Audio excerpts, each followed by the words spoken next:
ओम नमो भगवते वासुदेवाय। ओम नमो भगवते वासुदेवाय। ओम नमो भगवते वासुदेव। ओम अज्ञानातिमिरान्धस्य ज्ञानञ्जनशलाकया चक्षुरुन्मीलितं येन तस्मै श्रीगुरुवे नमः। श्रीचैतन्यमनोभीष्टं स्थापितं येन भूतले स्वयं रूपा कदा मह्यं ददाति स्वपदान्तिकम्।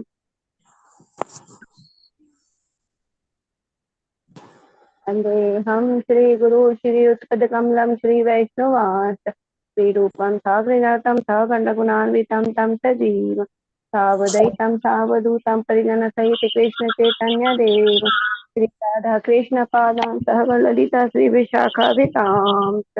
हे कृष्ण करुणा सिन्धो दीनबन्धो जगत्पते गोपेश गोपिका कान्त राधाकान्त नमस्ते। तप्ते काञ्चन गौराङ्गी राधे वृन्दावनेश्वरी वृषभानुसुते देवी प्रणमामि हरिप्रिये। वाञ्छाकल्पतरुभ्यश्च कृपा सिन्धुभ्येव च पतितानां पावनेभ्यो वैष्णवेभ्यो नमो नमः। नमः ॐ विष्णुपदाय कृष्णपृष्ठाय भूतले श्रीमती भक्ति वेदांत स्वामी इति नामिने। नमस्ते सरस्वती देवी गौरवाणी प्रचारिणी निर्विशेष शून्यवादी पाश्चात्य देशे तारिणे। जय श्री कृष्ण चैतन्य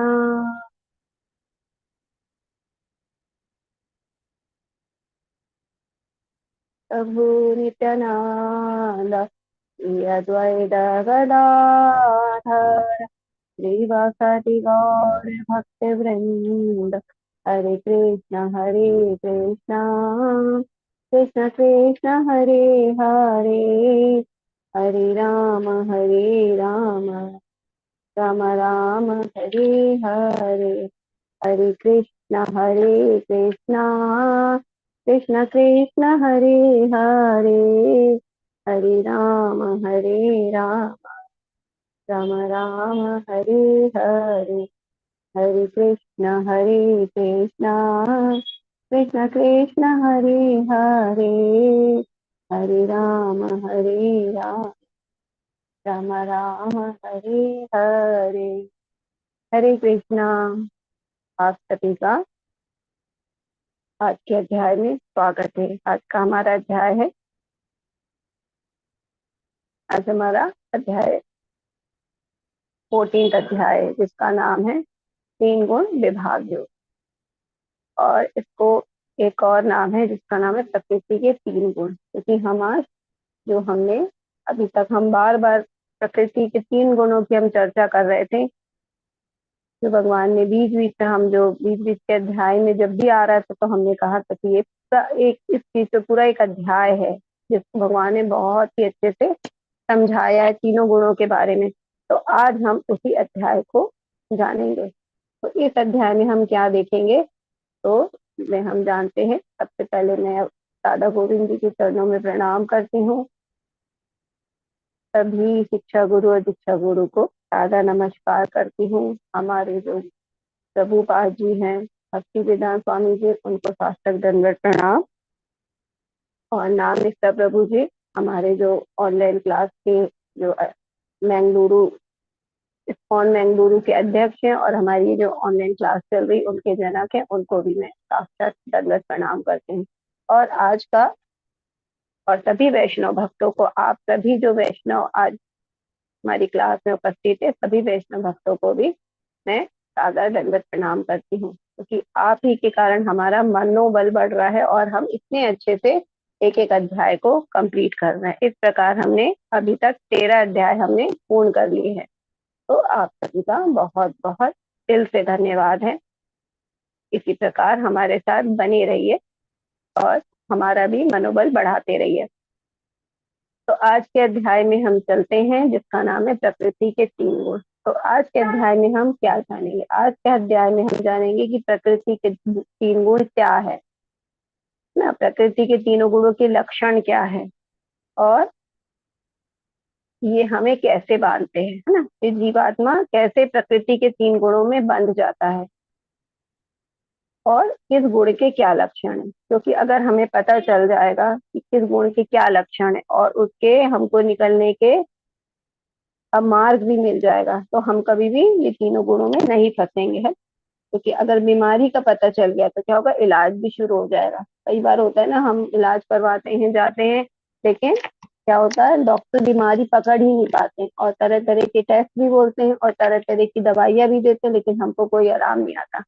लेकिन जब बीमारी का पता चल जाता है कि ये बीमारी है और जब उसकी दवाई दी जाती है, तो वो व्यक्ति बहुत ही जल्दी स्वस्थ हो जाता है।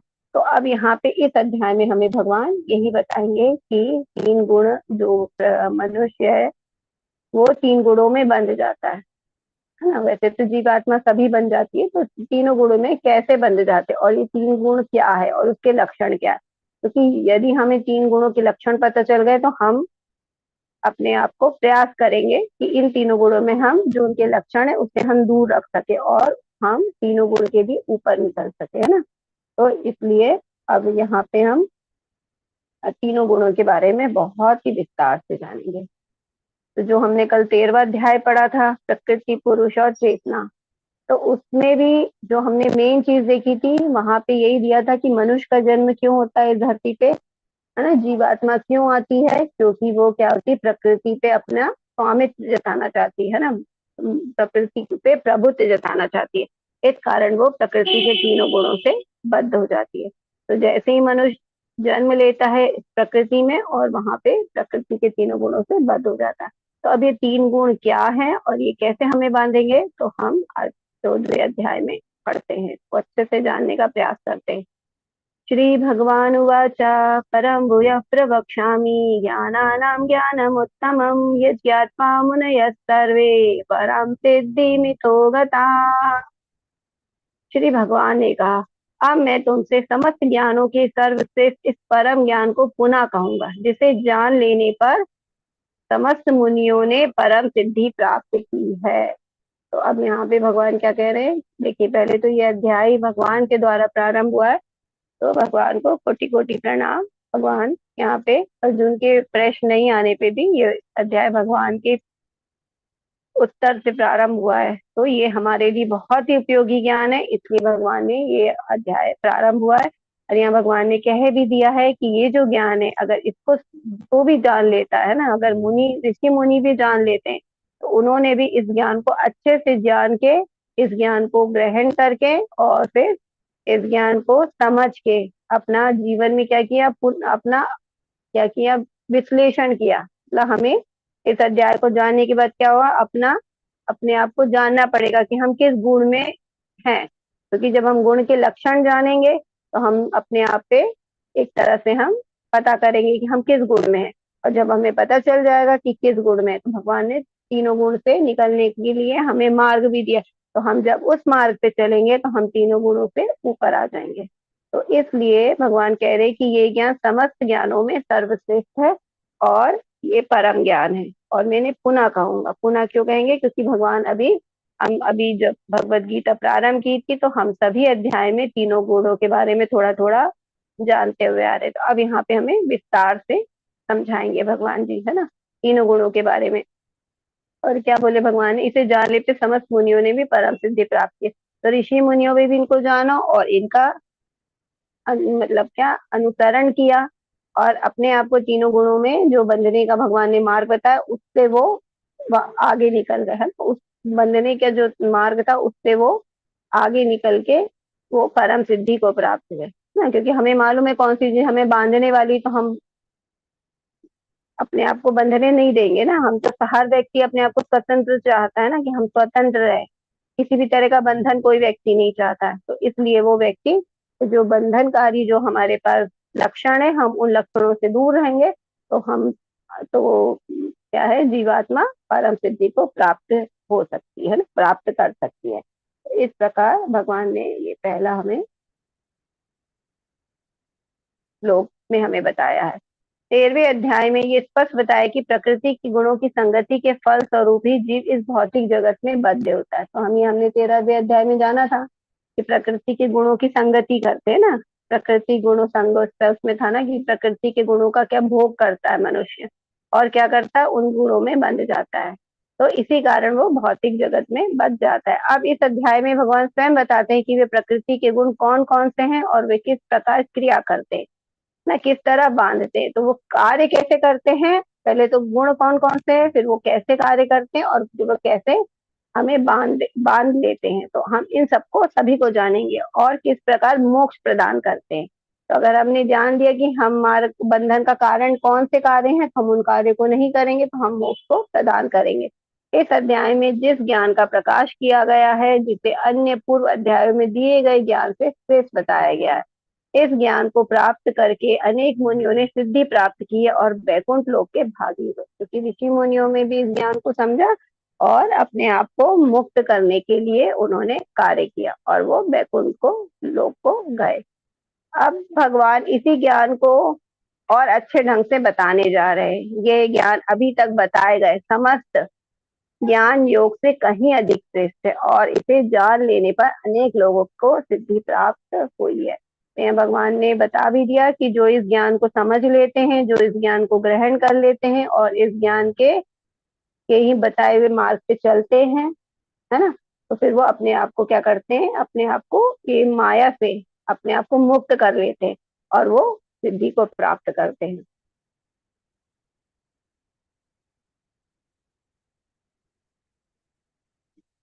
इदं ज्ञानमुपाश्रित्य मम साधम्यमागताः सर्गोऽपि नोपजायते प्रलयेन व्यथन्ति च। इस ज्ञान में स्थित होकर मनुष्य मेरी जैसी दिव्य प्रकृति स्वभाव को प्राप्त कर सकता है। इस प्रकार स्थित हो जाने पर वह ना तो सृष्टि के समय उत्पन्न होता है और ना प्रलय के समय विचलित होता है। तो अब यहाँ पे भगवान क्या कह रहे हैं कि यह ज्ञान में स्थित होकर, है ना, इस ज्ञान में अगर हमने इस ज्ञान को समझ लिया, क्योंकि भगवान ने पहले तो लक्षण बताया, फिर इस ज्ञान से इस मतलब प्रकृति से निकलने का रास्ता भी बताया। तो इस ये जो पूरा ज्ञान है, इस ज्ञान में हम अगर स्थिर हो जाएंगे तो मनुष्य क्या करेंगे, दिव्य प्रकृति को के स्वभाव को प्राप्त कर लेगा ना। तो दिव्य प्रकृति किसकी, भगवान की। तो भगवान कह रहे मेरी जैसी दिव्य प्रकृति, इसका मतलब ये नहीं है कि जो मनुष्य है वो भी क्या भगवान बन जाएगा, है ना। मनुष्य भगवान नहीं बन सकता, क्योंकि भगवान का जो स्वभाव है वो सच सच्चित आनंद है ना, सच्चिद आनंद है। तो जो मतलब सचित और आनंद से भगवान का स्वभाव बना, और हम भगवान की जो हमारी जो अंदर आत्मा है, जीवात्मा है जो, वो भी वो क्या सच्चित आनंद है, क्योंकि वो भी भगवान का अंश है। तो हम भगवान के स्वभाव को मतलब हम भी सच मतलब शाश्वत चित यानी ज्ञान और आनंद, हम भी सच्चित आनंद हो सकते हैं। तो भगवान का स्वभाव है सच्चित आनंद, तो हम भी, क्योंकि हमारे अंदर भी जो सारे गुण है वो भी मतलब भगवान, क्योंकि हम भगवान का अंश है, तो हमारे अंदर जितने सारे गुण है वो भगवान के ही जैसे गुण है ना। लेकिन वहां पे क्या बहुत ज्यादा मात्रा में भगवान के पास, और हमारे पास क्या है, बहुत कम है। तो हम अगर देखा जाए तो हम गुणात्मक दृष्टि से, है ना, हम गुणात्मक रूप से समान है, पर मात्रा की दृष्टि से मतलब अगर गुणों में देखा जाए तो हम भगवान के ही जैसे हमारे अंदर गुण है, क्योंकि हम भगवान का ही अंश है ना। तो हम गुणात्मक रूप से समान है, लेकिन मात्रा की दृष्टि से देखा जाए तो हम अलग अलग। क्या है भगवान, क्या है, जैसे अगर उदाहरण से जाएंगे तो क्या है, समुद्र है भगवान और हम समुद्र की बूंद है। तो अगर मान लो समुद्र में और समुद्र की जो बूंद है, अगर उनमें दोनों में नमक की मात्रा है ना, या केमिकल जो होते हैं उसमें अगर उसका रिसर्च किया जाता है तो दोनों में समान परसेंटेज आता है ना। अगर परसेंटेज में जाते हैं, प्रतिशत में जाते हैं, तो समान मात्रा में दोनों में रासायनिक विश्लेषण आएगा। लेकिन अगर हम मतलब मात्रा में जाते तो समुद्र तो अथाह है, समुद्र तो बहुत है, उसमें तो करोड़ों लाखों ऐसी बूंद है। बूंद की और समुद्र की अगर तुलना करेंगे तो समुद्र बहुत बड़ा और बूंद बहुत ही छोटी है ना। तो अगर मात्रा की दृष्टि से जाएंगे तो हमारी जो आत्मा है, जीवात्मा है, वो बहुत छोटी अणु आत्मा है, और भगवान विभू है। विभू मतलब बहुत ही ज्यादा विस्तार है भगवान का, है ना। तो हम इसलिए जो हमारे गुण है वो भी भगवान ही की तरह है। तो हम स्वभाव में भगवान मतलब दिव्य प्रकृति भगवान के स्वभाव को हम प्राप्त कर सकते हैं। और क्या बोला, इस प्रकार स्थित हो जाने पे वह ना तो सृष्टि के समान उत्पन्न होता है, सृष्टि के समय उत्पन्न होता है, और ना प्रलय के समय विचलित होता है।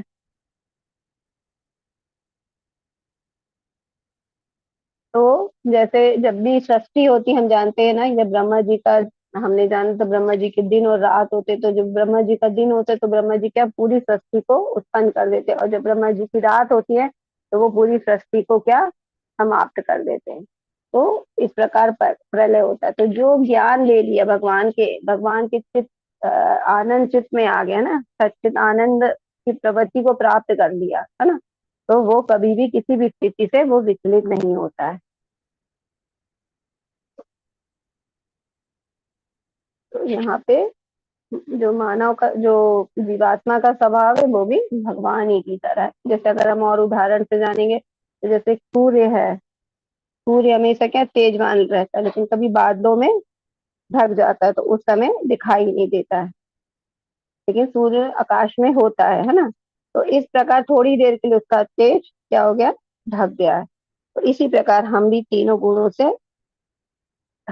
गुणों से युक्त हैं, इसीलिए हम क्या है, भगवान के स्वभाव को नहीं प्राप्त कर पा रहे। लेकिन अगर हमने तीनों गुणों से हम अतीत हो गए, है ना, तीनों गुणों का हमने लांग दिया, तो हम भी भगवान के जैसे दिव्य प्रवृत्ति को, प्रकृति को प्राप्त कर लेंगे। सर्वयोनिषु कौन्तेय मूर्तयः सम्भवन्ति याः तासां ब्रह्म महद्योनि बीज अहम बीज प्रदपिता। हे कुंती पुत्र, तुम यह समझ लो कि समस्त प्रकार की जीव योनियां इस भौतिक प्रकृति में जन्म द्वारा संभव है, और मैं उसका बीज प्रदाता पिता हूँ। तो देखो यहाँ पे हमें पता चल रहा है कि जो बीज देने वाले हैं वो भगवान है, क्योंकि हम जानते हैं ना, जैसे हमने और भी पहले भी बात की थी कि जो सारी पेड़ पौधे जीव आत्मा जो सब क्या है, हम देखते हैं ना, सारे पेड़ किससे आते हैं, बीज से। अगर बीज ना रहे तो पेड़ पौधे नहीं उग सकते, और वो ही बीज फिर धीरे धीरे पेड़ बनता है, और फिर उसमें फल लगते, और फिर फल से फिर बीज बनते हैं ना। तो इस प्रकार, लेकिन प्रारंभ कहाँ से होता है, बीज से होता है। तो इसी प्रकार जो सारी योनियां है वो भी बीज से उत्पन्न होती है, लेकिन वो बीज कहाँ से आता है ना, वो हमें जानना चाहिए कि बीज से तो उत्पन्न हो रहे हैं, लेकिन वो बीज कहाँ से आ रहा है। तो यहाँ पे भगवान बता रहे कि अहम बीज प्रदप पिता, या भगवान जो बीज देने वाले वो हमारे पिता है ना। तो इसलिए हम भगवान को क्या कहते हैं, पिता कहते हैं। पिता हमस्य जगतो माता धाता पितामह। अब भगवान ने हमें 9वें अध्याय में बताया था कि भगवान ही हमारे पिता है, और यहाँ भी भगवान स्पष्ट कह रहे हैं कि मैं ही बीज प्रदान करने वाला पिता हूँ। तो हमें भगवत गीता से पता चलता है कि जो हम हैं वो कहाँ से आए, भगवान से है। तो हम किसकी संतान है, हम भगवान की संतान है। इसलिए जो हमारा जो स्वभाव है ना, वो भी भगवान के जैसे ही है, हमारी आत्मा का।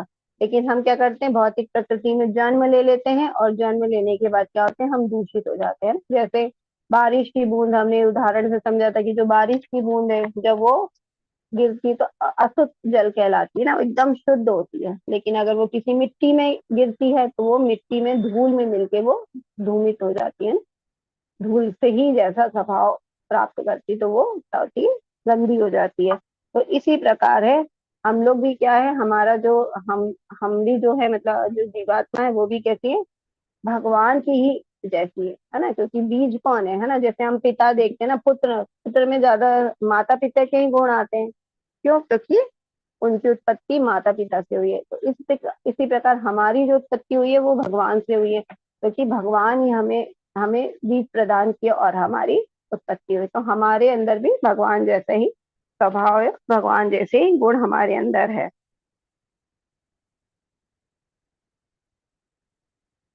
अब भगवान यहाँ पे कह रही प्रकृति है ना, प्रकृति क्या है, वो क्या एक माता है। हम प्रकृति को माता मानते हैं ना, धरती को माता मानते हैं। तो जो प्रकृति है वो माता है, और जो बीज देने वाले पिता है वो भगवान। तो इस प्रकार यहाँ भगवान बता रहे हैं कि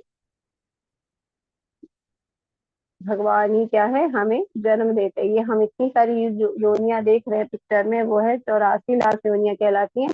तो सारी योनियां भगवान से उत्पन्न होती है,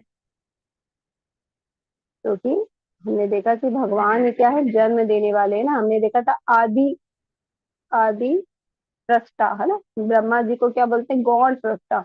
और जो भगवान कृष्ण जी हैं उनको बोला जाता है आदि सृष्टा। तो सारा जो क्रिएशन किया, जो सारा जो उत्पत्ति करी है, वो सब भगवान ने किया।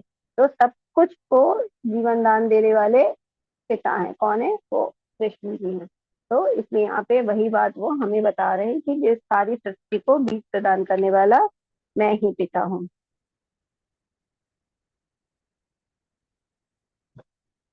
तत्त्वं रजस्तम इति गुणः प्रकृति संभवाः निबध्नन्ति महाबाहो देहे देहिनमव्ययम्। भौतिक प्रकृति तीन गुणों से युक्त है, ये है सतो, रजो तथा तमो गुण। हे महाबाहु अर्जुन, जब शाश्वत जीव प्रकृति के संसर्ग में आता है तो वह इन गुणों से बंध जाता है। तो अब हमने जान लिया कि हम क्या है, शुद्ध आत्मा है, जो कि भगवान के घर से, भगवान की के द्वारा हम यहाँ पे आए हैं। लेकिन जैसे ही हम भौतिक प्रकृति में जन्म लेते हैं तो हम क्या होते हैं, भौतिक प्रकृति के तीन गुण हैं। ठीक है। अब ये कौन कौन से गुण है, ये है सतो, रजो और तमो गुण, है ना। सतो गुण, रजो गुण और तमो गुण।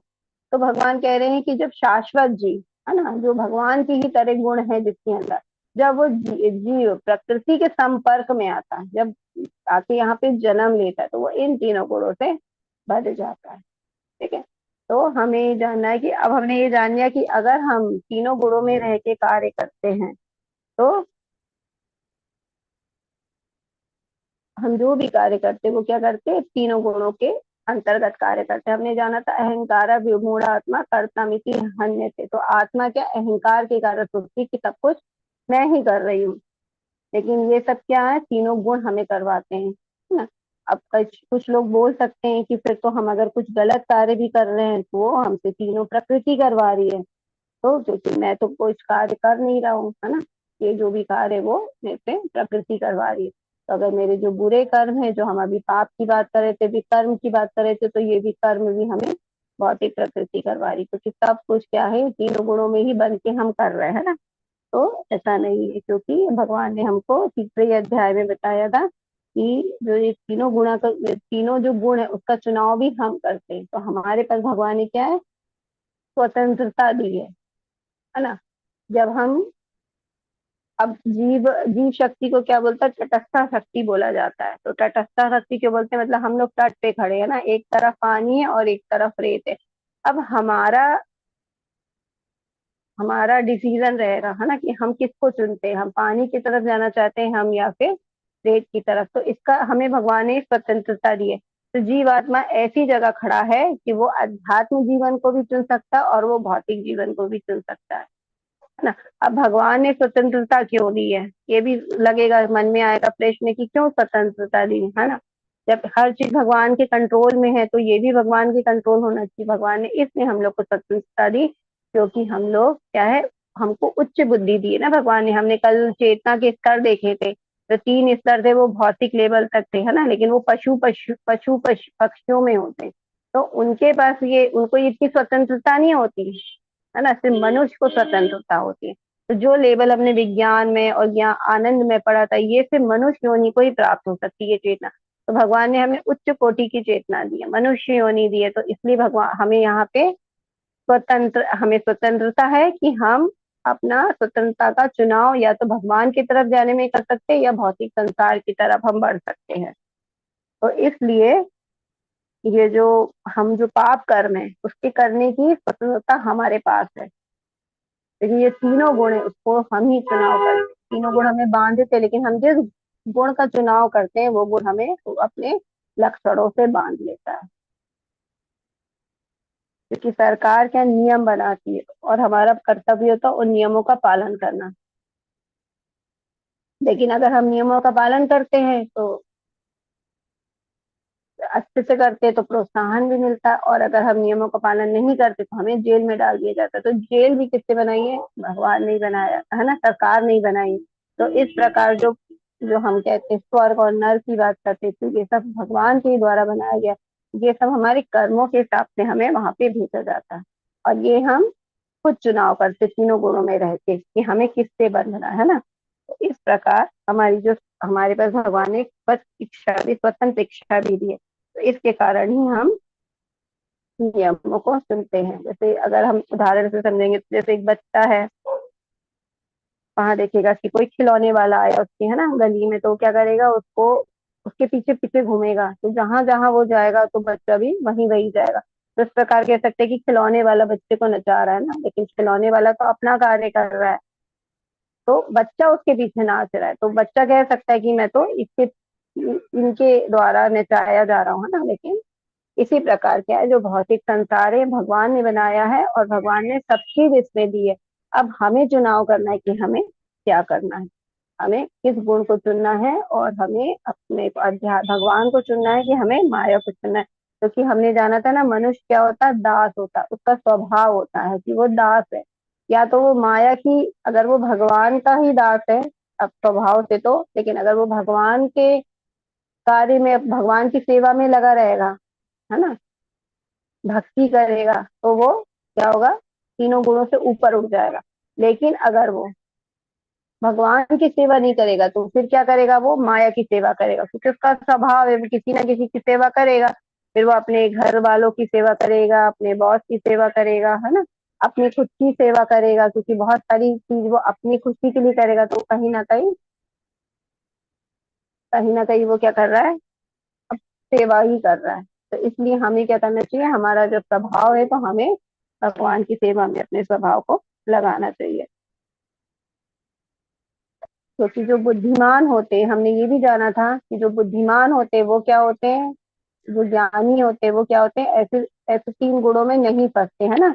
जो बुद्धिमान ने बोला था, ये ही संस्पर्धा भोगा दुख योना एवते आद्रयंतवंता कौनते ना तेषु रमते बुधा। तो भगवान ने बोला था बुधा यानी बुद्धिमान, तो जो बुद्धिमान होते हैं, जिनके पास ज्ञान होता है, आध्यात्मिक ज्ञान होता है, वो क्या करते हैं, ऐसे भौतिक प्रकृति के गुणों में नहीं फंसते, क्योंकि उन्हें मालूम है ये क्षणिक है ना। और हमें हमें क्या करेंगे, ये बांध देंगे और हमें ये नर्क की ओर ले जाएंगे।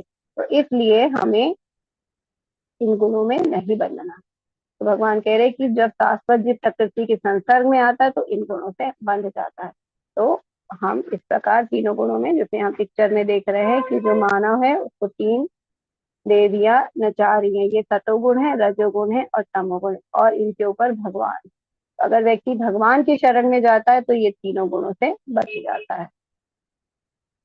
ये निष्पाप सतोगुण अन्य गुणों की अपेक्षा अधिक शुद्ध होने के कारण प्रकाश प्रदान करने वाला और मनुष्यों के सारे कर्मों से मुक्त करने वाला। जो लोग इन गुणों में स्थित होते हैं वे सुख तथा ज्ञान के भाव से बंध जाते हैं।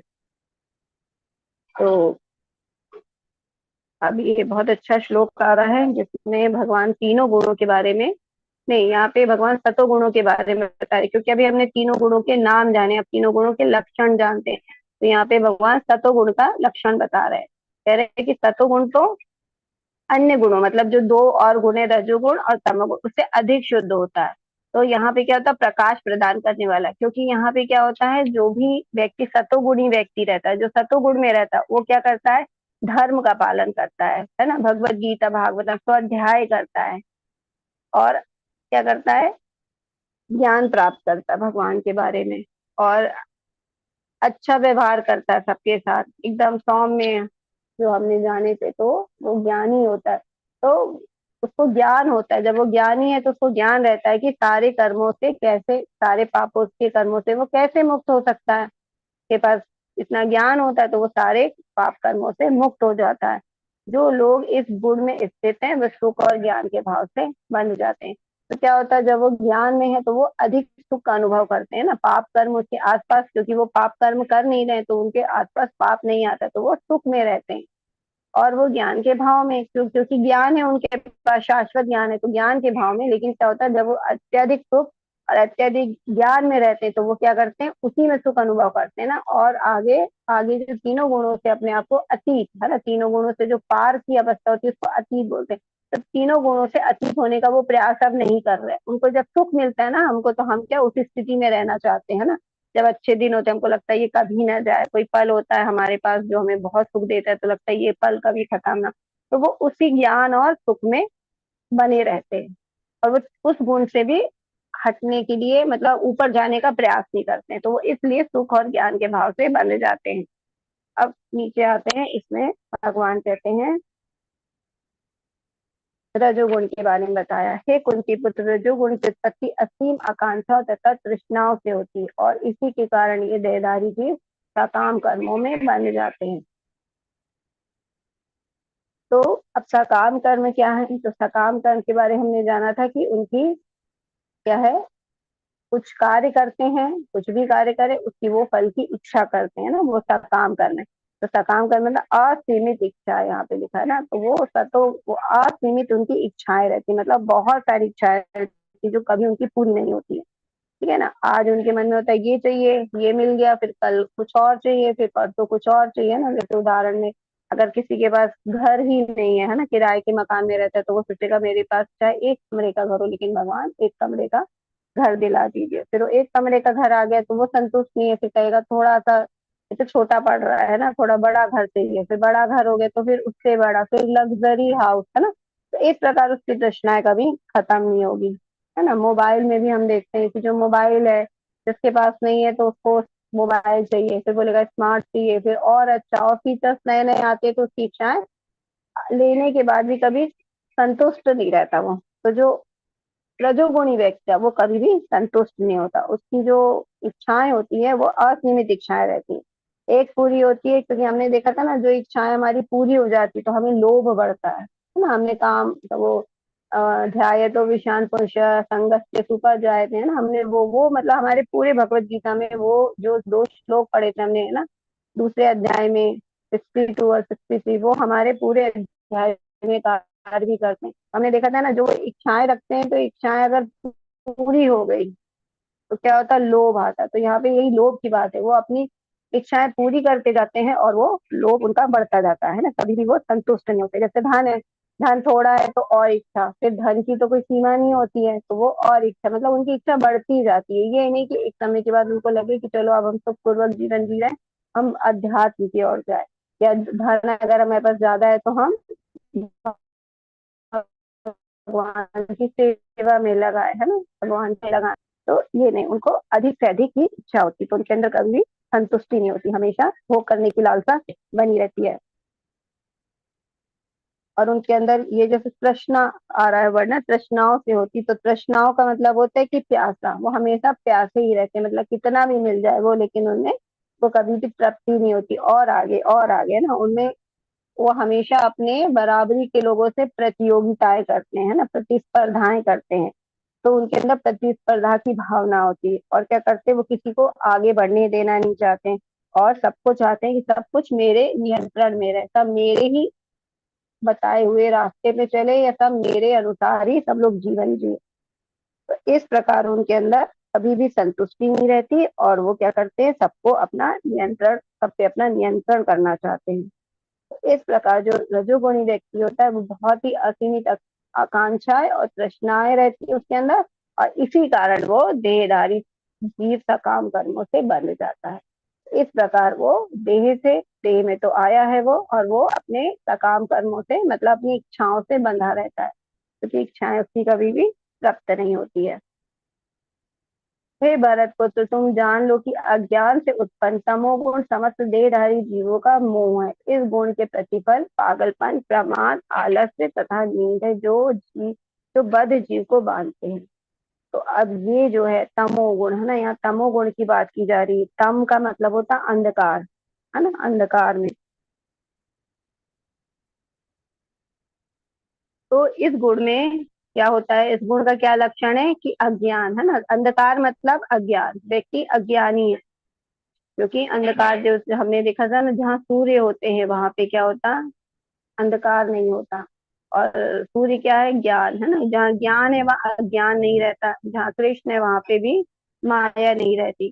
तो इस प्रकार ये जान लो कि अज्ञान से उत्पन्न होता था मोह, और समस्त देहधारी जीवों का मोह है। तो मोह हमारे अंदर जो भी है, तो हम लोग सभी के अंदर क्या है ना, अपने माता पिता, बच्चों के प्रति, अपने जीवन साथी के प्रति, सबको मोह रहता है ना, समाज के प्रति मोह रहता है, और भी बहुत सारी चीजें, धन के प्रति मोह है, तो बहुत सारा हम सभी में मोह है।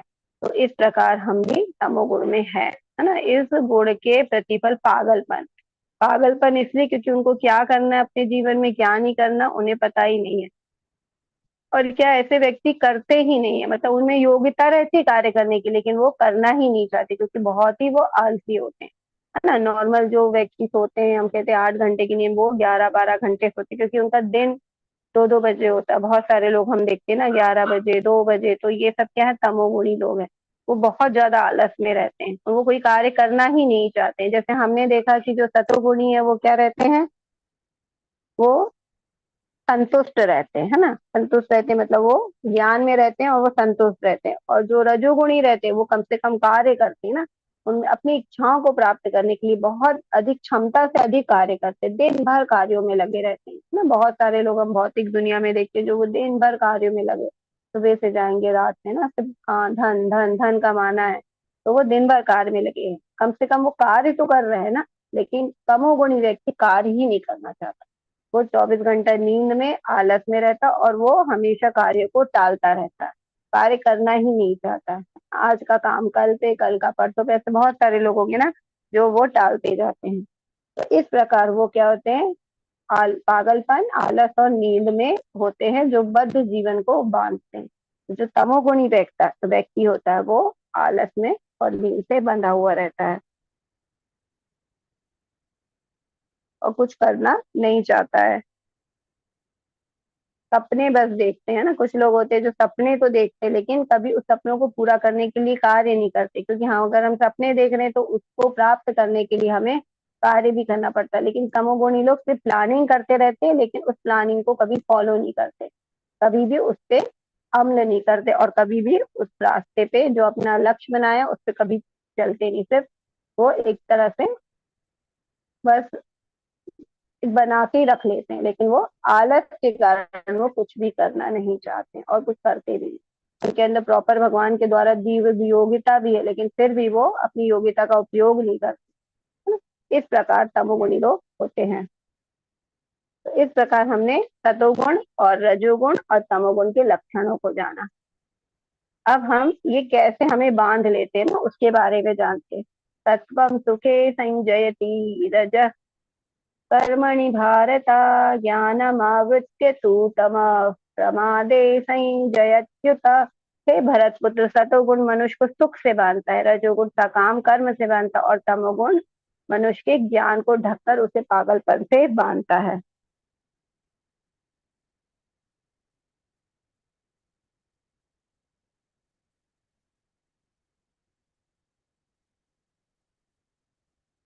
तो अब यहाँ पे भगवान तीनों गुण हमें कैसे बांध लेते हैं ना, जैसे हम तीनों गुण ही हमें बांधते हैं। जब सतोगुण में मनुष्य रहता है तो वो सुख से बंध जाता है, जैसे हमने जाना उसके पास ज्यादा ज्ञान है ना, तमोगुणी और रजोगुणी से ज्यादा ज्ञान है और सात्विक ज्ञान है ना, धर्म से चल रहे हैं वो। तो इस प्रकार वो कार्य, अच्छे कार्य कर रहे हैं। पुण्य जो हम देखते हैं, बहुत सारे लोग होते हैं ना पुण्य के कार्य करते हैं, तो धर्म के साथ चलते हैं, बहुत सारा दान और लोगों को खाना खिलाना और बहुत भलाई का कार्य करते हैं, अच्छे कार्य करते हैं। तो वो लेकिन कहीं ना कहीं फिर उनके अंदर ये क्या होता है, सुख में रहते हैं कि हम तो बहुत अच्छे व्यक्ति हैं, है ना, हमारा तो कहीं, कई लोग ऐसे बोलते हैं ना कि अरे हम, हमारे बारे में कहीं भी जाके सुन लो, सब हमारी बढ़ाई करेंगे, है ना।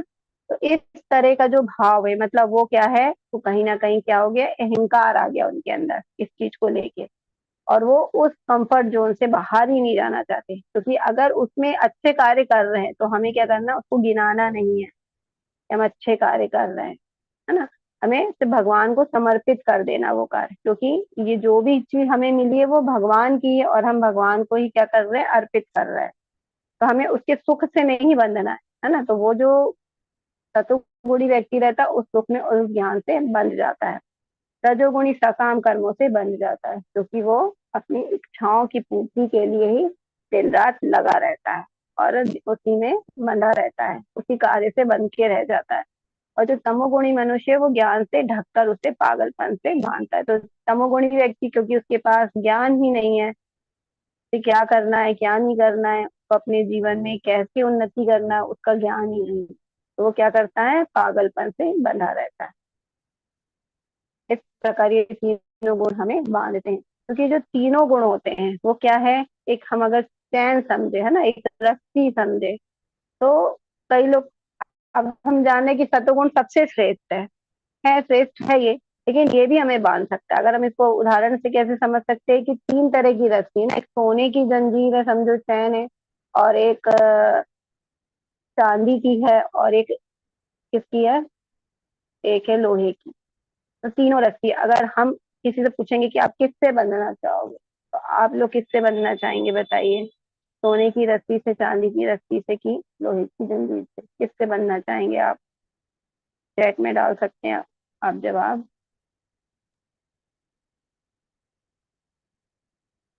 हरे कृष्णा, आवाज आ रही है?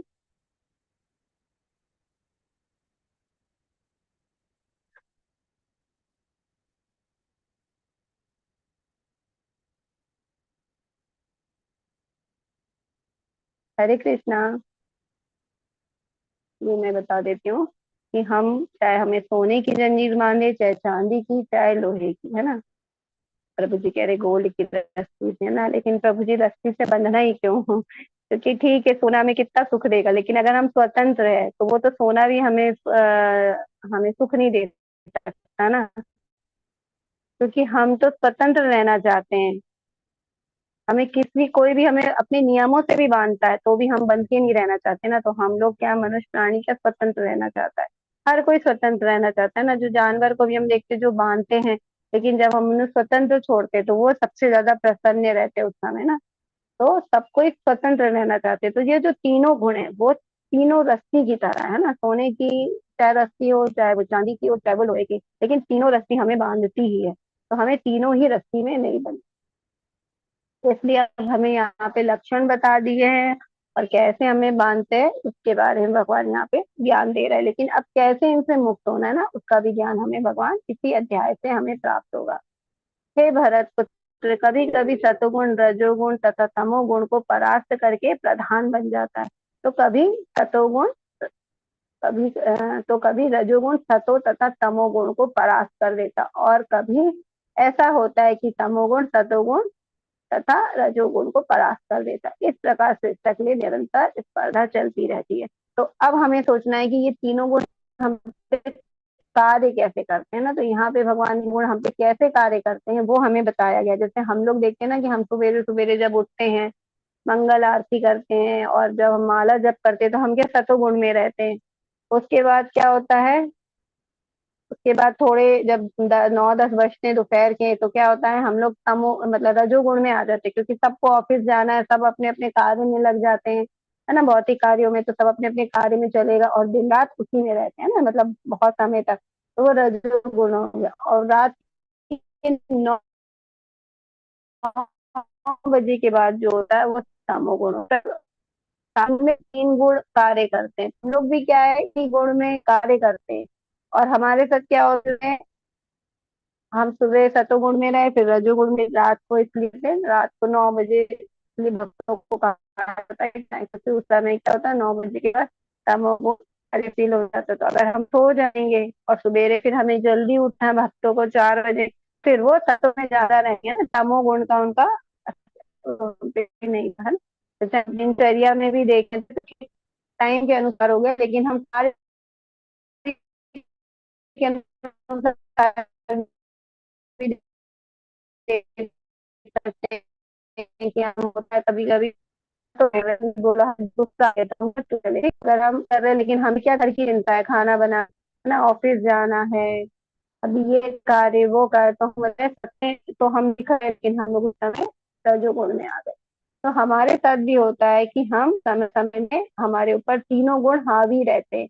तो कभी हम सतोगुण में लगे रहते हैं और कभी हम रजोगुण में रहते हैं। तो हमारे पे भी तीनों गुण कार्य करते हैं। तो इसी कार्य प्रणाली को भगवान बता रहे हैं कि तीनों गुण में प्रति प्रतिस्पर्धा चलती है। पिक्चर देखते कि हमारा जो गुण है वो, उसमें क्या है, तीनों जो गुण है, सतोगुण रजोगुण तमोगुण, तीनों क्या कर रहे हैं हमारे में।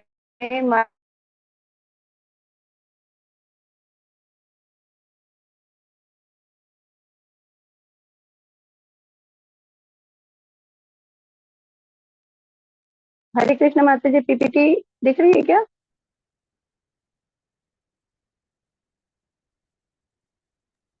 नहीं माता जी।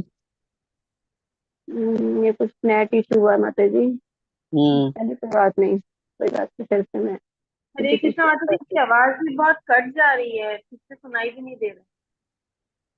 हूँ। क्षमा चाहती हूँ, माता जी ये सब है ना, मैं क्या बताऊँ, ये सब नेट इशू के कारण हो रहा है, लेकिन हमारी पीपीटी अच्छी बनी चलती, क्लास बीच में स्टॉप हो गई। चलिए ठीक है, आगे बढ़ते हैं। अभी ठीक है क्या आवाज माता जी? हाँ जी माता जी, सॉरी माता जी, वो किसी का कॉल आ गया था, सॉरी। कोई बात नहीं नहीं माता माता जी, जी अभी अभी ठीक है, पर बीच बीच में कट जा रही है एकदम। वो माता जी ठीक क्या है है ना, क्या बारिश हो माता रही है जी? माता जी 2 दिन से ना, इसलिए भी उनके नेटवर्क इश्यू चल रहा है। माता जी माता जी अभी मैं तो बिल्कुल क्लियर बहुत है आपकी आवाज। बहुत प्रयास कर रही माता जी, मैं क्षमा चाहती हूँ उसके लिए। नहीं माता मैं जी, तो हो ही प्रयास रहा है कर माता रही जी, हूँ। दिल्ली में भी ठीक इतना बात मौसम हो रहा है ना, जैसे बारिश का मौसम चल रहा है, ये हो ही रहा है, कोई दिक्कत नहीं। है। हरे कृष्ण। ठीक है माता जी। तो हाँ, हम इस स्लाइड में थे ना, तो तीनों गुण हम पे कार्य करते हैं, है ना। जैसे हम देख रहे हैं कि हमारा जो मन है उसमें तीनों तीनों गुण क्या है, तीनों में प्रतिस्पर्धा चलती रहती, तीनों गुण। तो कोई कभी जैसे हम सतोगुणी कार्य कर रहे हैं तो उस समय हम सतोगुण में, लेकिन वही है कभी हम फिर रजोगुण में आ जाते, फिर तमोगुण में। तो तीनों में प्रतिस्पर्धा चलती रहती, जो मतलब जीत जाता है ना दो, क्योंकि प्रतिस्पर्धा कोई ऊपर कोई नीचे है ना। जैसे हम स्कूल में भी देखते हैं, जैसे 3 बच्चे हैं जो तीनों टॉप आते हैं, तो कभी कोई आता, कभी कोई आता, कभी कोई आता, है ना। तो क्योंकि एक समय तो एक ही कार्य करेगा, तो इस प्रकार से तो ये तीन जो गुण हैं वो भी क्या कर रहे हैं, तीनों अपनी अपने अपने को श्रेष्ठ बताने का, साबित करने के लिए क्या कर रहे हैं, पूरा प्रयास कर रहे हैं। और हमारा मन है, हमारा मस्तिष्क है, उसमें जिस समय जो गुण जीत जाता हम उसमें आ जाते हैं ना। तो इसलिए हमें कहना चाहिए कि कोशिश करना चाहिए हम सतोगुण में ही रहे, क्योंकि अगर हम भगवान का नाम लेते रहेंगे तो जो रजोगुण है वो तमोगुण हम पे कभी भी हावी नहीं हो पाएंगे। तो हमें इस प्रकार अपने आप को ज्यादातर सत्वगुण में क्यों रखना है, ये भी हम अभी अंत तक चलते हैं इस अध्याय में तो समझ में आएगा हमें। सत्वगुण की अभिव्यक्ति को तभी अनुभव किया जा सकता है जब शरीर के सारे द्वार ज्ञान के प्रकाश से प्रकाशित होते हैं। तो हमारी देखिए यहाँ वही बात आ गई कि हमें सत्वगुण की अभिव्यक्ति में क्यों रहना है ना। सत्व मतलब सत्वगुण में अगर हम रहते हैं तो कि तीनों गुण में प्रतिस्पर्धा चल रही, और हमें सत्वगुण में ही रहना है, क्योंकि सत्वगुण में हम रहेंगे तभी हम सबसे ज्यादा शुद्ध रहेंगे, क्योंकि हम ज्ञान में भी है और हम अच्छे कार्य कर रहे हैं, धर्म के हिसाब से अपने जीवन को चला रहे हैं, धर्म से कार्य कर रहे हैं, भगवान की सेवा भी कर रहे हैं, और है ना ज्ञान भी प्राप्त कर रहे हैं। तो सत्वगुण में रहना है हमें। तो ये अभिव्यक्ति हम सत्वगुण में, जैसे कई लोग कहते हैं कि हमें कैसे पता चलेगा कि हम सत्वगुण में है ना। तो इसमें यहाँ पे प्रभुपाद जी ने बहुत अच्छा इस वाले श्लोक का तात्पर्य भी लिखा है कि जो हमारे 9 द्वार होते हैं, 9 द्वार हमारे सारे, जब हमारे सारे क्रियाकलाप हम भगवान से जुड़ जाते हैं, जैसे हमारी आंखें हैं, आंखें हमने जाना था ना ज्ञान इंद्रिया होती तो ज्ञान प्राप्त होता, जब हमारी आंखें हमेशा भगवान का दर्शन करें, हमारे जो कान है वो भगवान के भजन सुने, हमारी जो नाक है वो भगवान के फूलों का स्मेल ले, है ना, मतलब वो भगवान से जुड़ी हुई है हर चीज हमारी। और हमारे जो जीवा है वो भगवान का नाम ले, और हम क्या भगवान के ही प्रसाद को खाए, है ना। हमारे जो हाथ है भगवान की सेवा में लगे रहे, हमारे जो पाँव है वो भगवान के मंदिर की तरफ जाएं, भक्तों के साथ संकीर्तन नगर में संकीर्तन करे, धाम यात्रा करे। तो इस प्रकार जो भी हमारे कार्य है, जब हमारे जितने भी द्वार है, हम सारे द्वार को में प्रकाश से प्रकाशित हो जाएंगे, मतलब हमने सारे द्वार में क्या किया, भगवान से जोड़ दिए सबको, तो वो हमारे प्रकाश से प्रकाशित हो जाएंगे, और हम अपने आप को क्या कर सकते हैं, हम तभी हम अपने आप को सतोगुण में रख सकते हैं। इस प्रकार हमें सतोगुण में अपने आप को रखेंगे।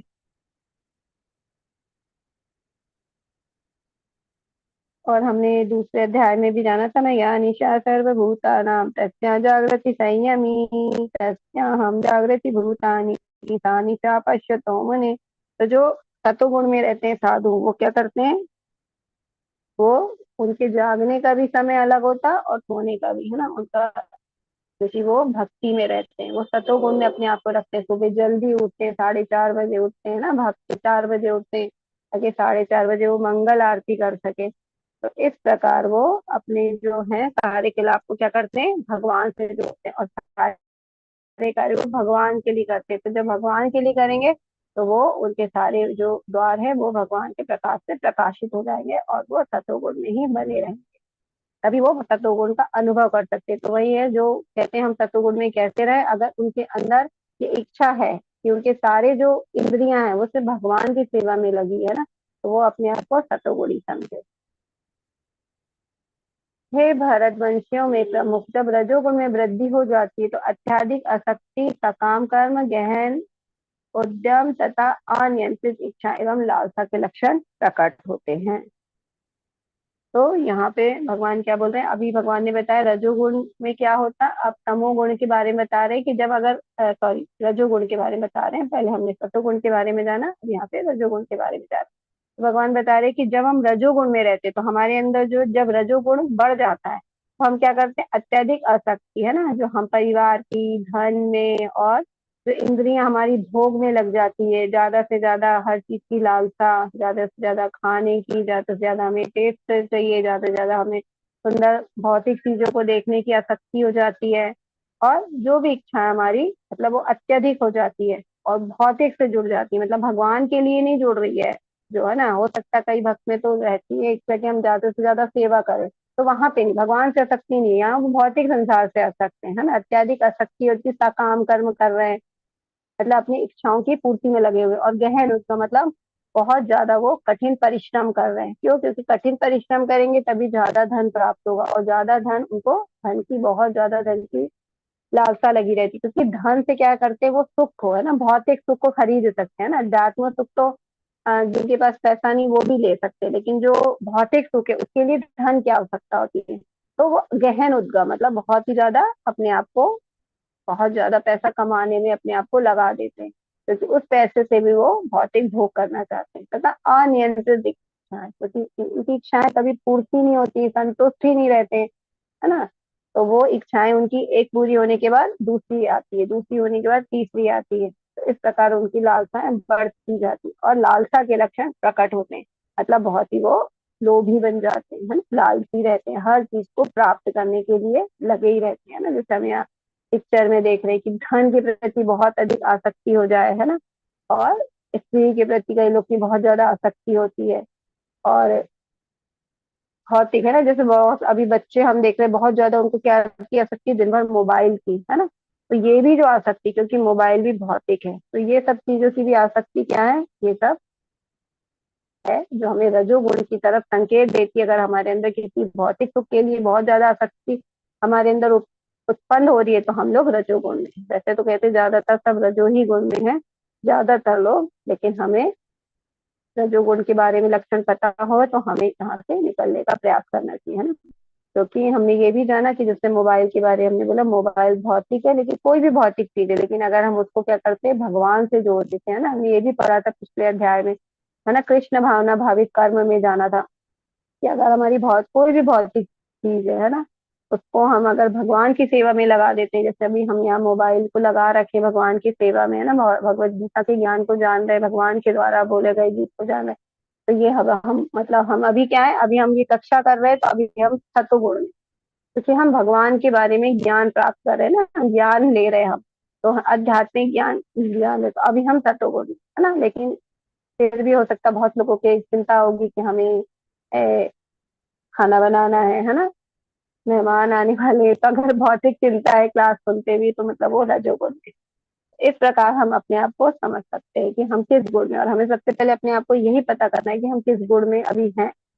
जब तमोगुण में वृद्धि हो जाती है तो हे कुरुपुत्र, अंधेरा, जड़ता, प्रमत्ता और मोह का प्राकट्य होता है। तो ये भगवान ने तमोगुण में जब हमारे अंदर वृद्धि होती है तो हम क्या करते हैं, अंधेरा, है ना, मतलब अज्ञान में रहते हैं। जड़ता मतलब, जड़ता का मतलब क्या है, आलस्य ना, हम आलस्य में रहते हैं। जैसे बहुत सारे लोग हैं जो बिल्कुल निश्चय करके सोचते हैं कि मुझे मंगल आरती में तो उठना ही है ना, लेकिन क्या होता है जब उठने का टाइम होता है, अलार्म भी लगाते हैं, अलार्म बज भी गया, सुन भी गया, नींद भी शुरू, ऐसे लगता है अभी थोड़ी देर में उठेंगे, थोड़ी देर में उठेंगे, तो मतलब वो आलस के कारण वो बिस्तर नहीं छोड़ पा रहे, तो वो यहाँ पे मतलब वो समय वो तमोगुण, जबकि समय क्या है, सतोगुण का समय है ना, अगर टाइम से देखेंगे, लेकिन वो उनका जो भाव है वो क्या है, आलस का भाव है, तो वो अभी तमोगुण में है। तो अंधेरा, जड़ता और प्रमत्ता तथा मोह का प्राकट्य होता है।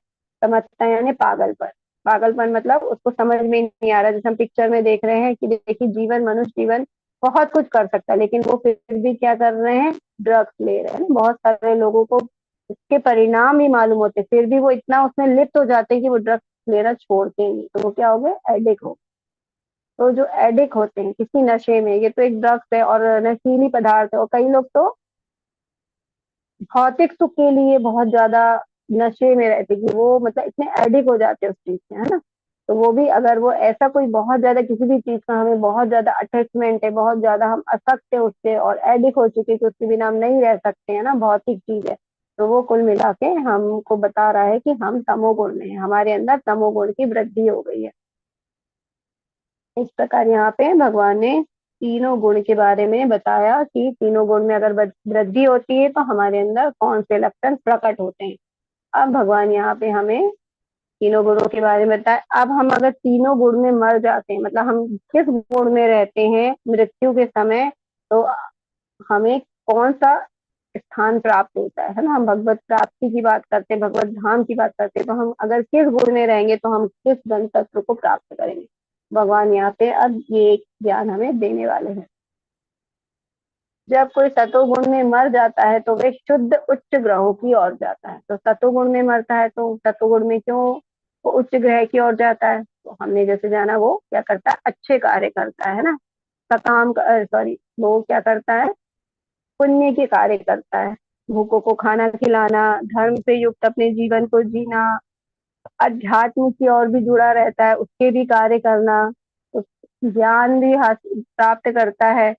तो ये सब में तो उसको ज्ञान प्राप्त होता है, तो वो अच्छे आचरण करता है और अच्छे आचरण करके वो पुण्य प्राप्त करता है। और पुण्य में हमने जाना है कि जो पुण्य करते हैं तो वो कहाँ जाते हैं, उच्च लोक में जाते हैं, है ना। जो पृथ्वी के ऊपर के लोग होते हैं, क्योंकि जो लोक हैं ऐसे 14 लोक है, ये हम देखेंगे चार्ट में, लेकिन उनको 3 भागों में बांटा गया। एक पृथ्वी है जो बीच में है, और एक ऊपर उच्च लोक है, और जो पृथ्वी के नीचे है वो क्या है, निम्न लोक है।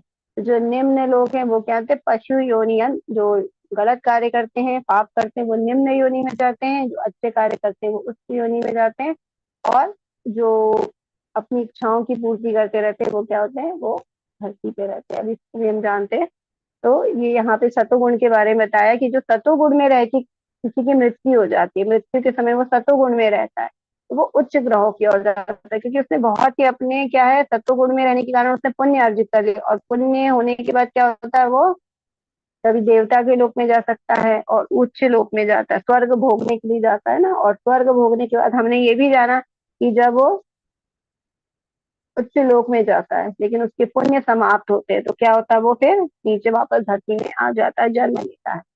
तो ये जाना था हमने, क्षीणे पुण्य मृत्यु लोक विशंति, कि जब वो उसके पुण्य खत्म हुए तो वो वापस इस धरती पे वापस आ जाता है, और फिर से प्रारंभ उसका जीवन हो जाता है। तो इसलिए हमें सतोगुण में रह के हम क्या, उच्च ग्रहों की ओर जाते हैं। अब यहाँ पे भगवान रजोगुण और तमोगुण के बारे में बता रहे कि जो तमोगुण, रजोगुण तमोगुण में रहते हैं, जब वो उनका मृत्यु होती है तो वो कहाँ जाते हैं, जब कोई रजोगुण में मरता है तो वे सकाम कर्मियों के बीच जन्म ग्रहण करता है।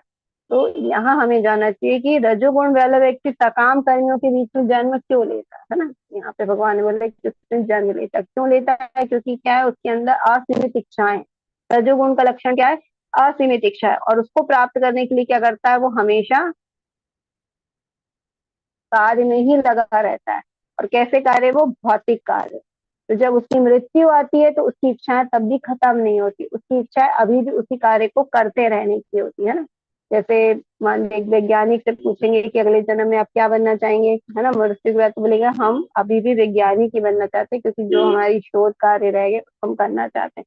तो वो उसकी इच्छाएं खत्म नहीं हुई है ना, उसकी इच्छाएं। और हमने ये जाना है कि अंत समय में जिसके मन में जो भाव होते वही को जन्म मिलता है ना। अंत काले च मामेव स्मरण मुक्त कलेवरम। तो उसके मन में इच्छाएं हैं वापस फिर स्मृति लोक में आने के लिए, तो वो वापस जो इच्छा करता है भगवान उसको वैसी ही जगह उसको भेज देता है, उसकी इच्छा के अनुसार उसको जन्म मिल जाता है उसकी योनि में। तो जो सकाम कर्मी होते हैं तो वो सकाम कर्मियों के बीच में ग्रहण जन्म ग्रहण करते हैं। और जो कोई पशु तमोगुण में मरता है तो वह पशु योनि में जन्म धारण करता है। तो वो पशु योनि में क्यों जाता है,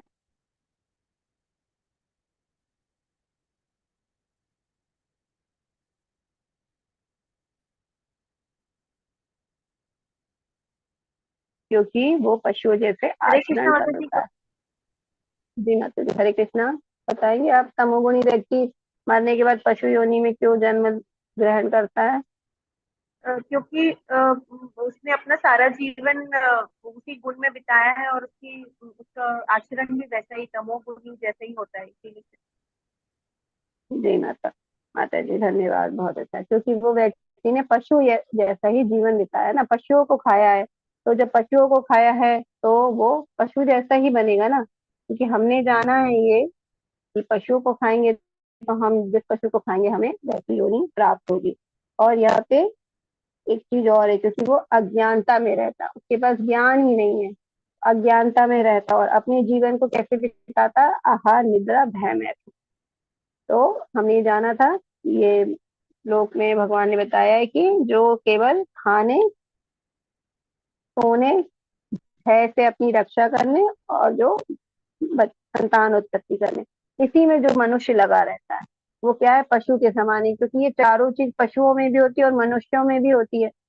हरे तो कृष्णा अगर आप अपने, माता जी। जी माता जी, हरे हरे कृष्ण। कृष्ण। मेरा आप थोड़ा सा यहाँ पर थोड़ा डाउट है कि जब मनुष्य जब जैसे रजोगुण तमोगुण सतोगुण इसमें जब कर्म करता है ऐसे ही जन्म लेता है, फिर कभी जब वो अच्छे कर्म करता है तो फिर वो उन उसके पुण्य कर्म हो जाते हैं, फिर वो जैसे स्वर्ग आप कह रहे हो स्वर्ग में जाता है। तो ये जब आना जाना तो उनको मोक्ष कब मिलता है, कब उनकी भगवत प्राप्ति होती है मोक्ष? माता जी, माता जी मैं अभी बता देती हूँ, अभी एंड तक सुनिए हमारा अध्याय। अंत में भगवान ने तीनों गुण से ऊपर उठने का लक्षण, मतलब वो भी बताया कि हम कैसे तीनों गुण से ऊपर उठ सकते हैं। तो माता जी, और हम आपको और भी कुछ डाउट होगा तो माता जी अंत में लेते हैं। रेणु तो माता आप जी लास्ट में बने लेते हैं रहिए माता जी हमारे। क्वेश्चन। हाँ जी, ठीक है। सारे क्वेश्चन लास्ट में लेते हैं, एक बार नहीं माता कंप्लीट जी, हो जाए।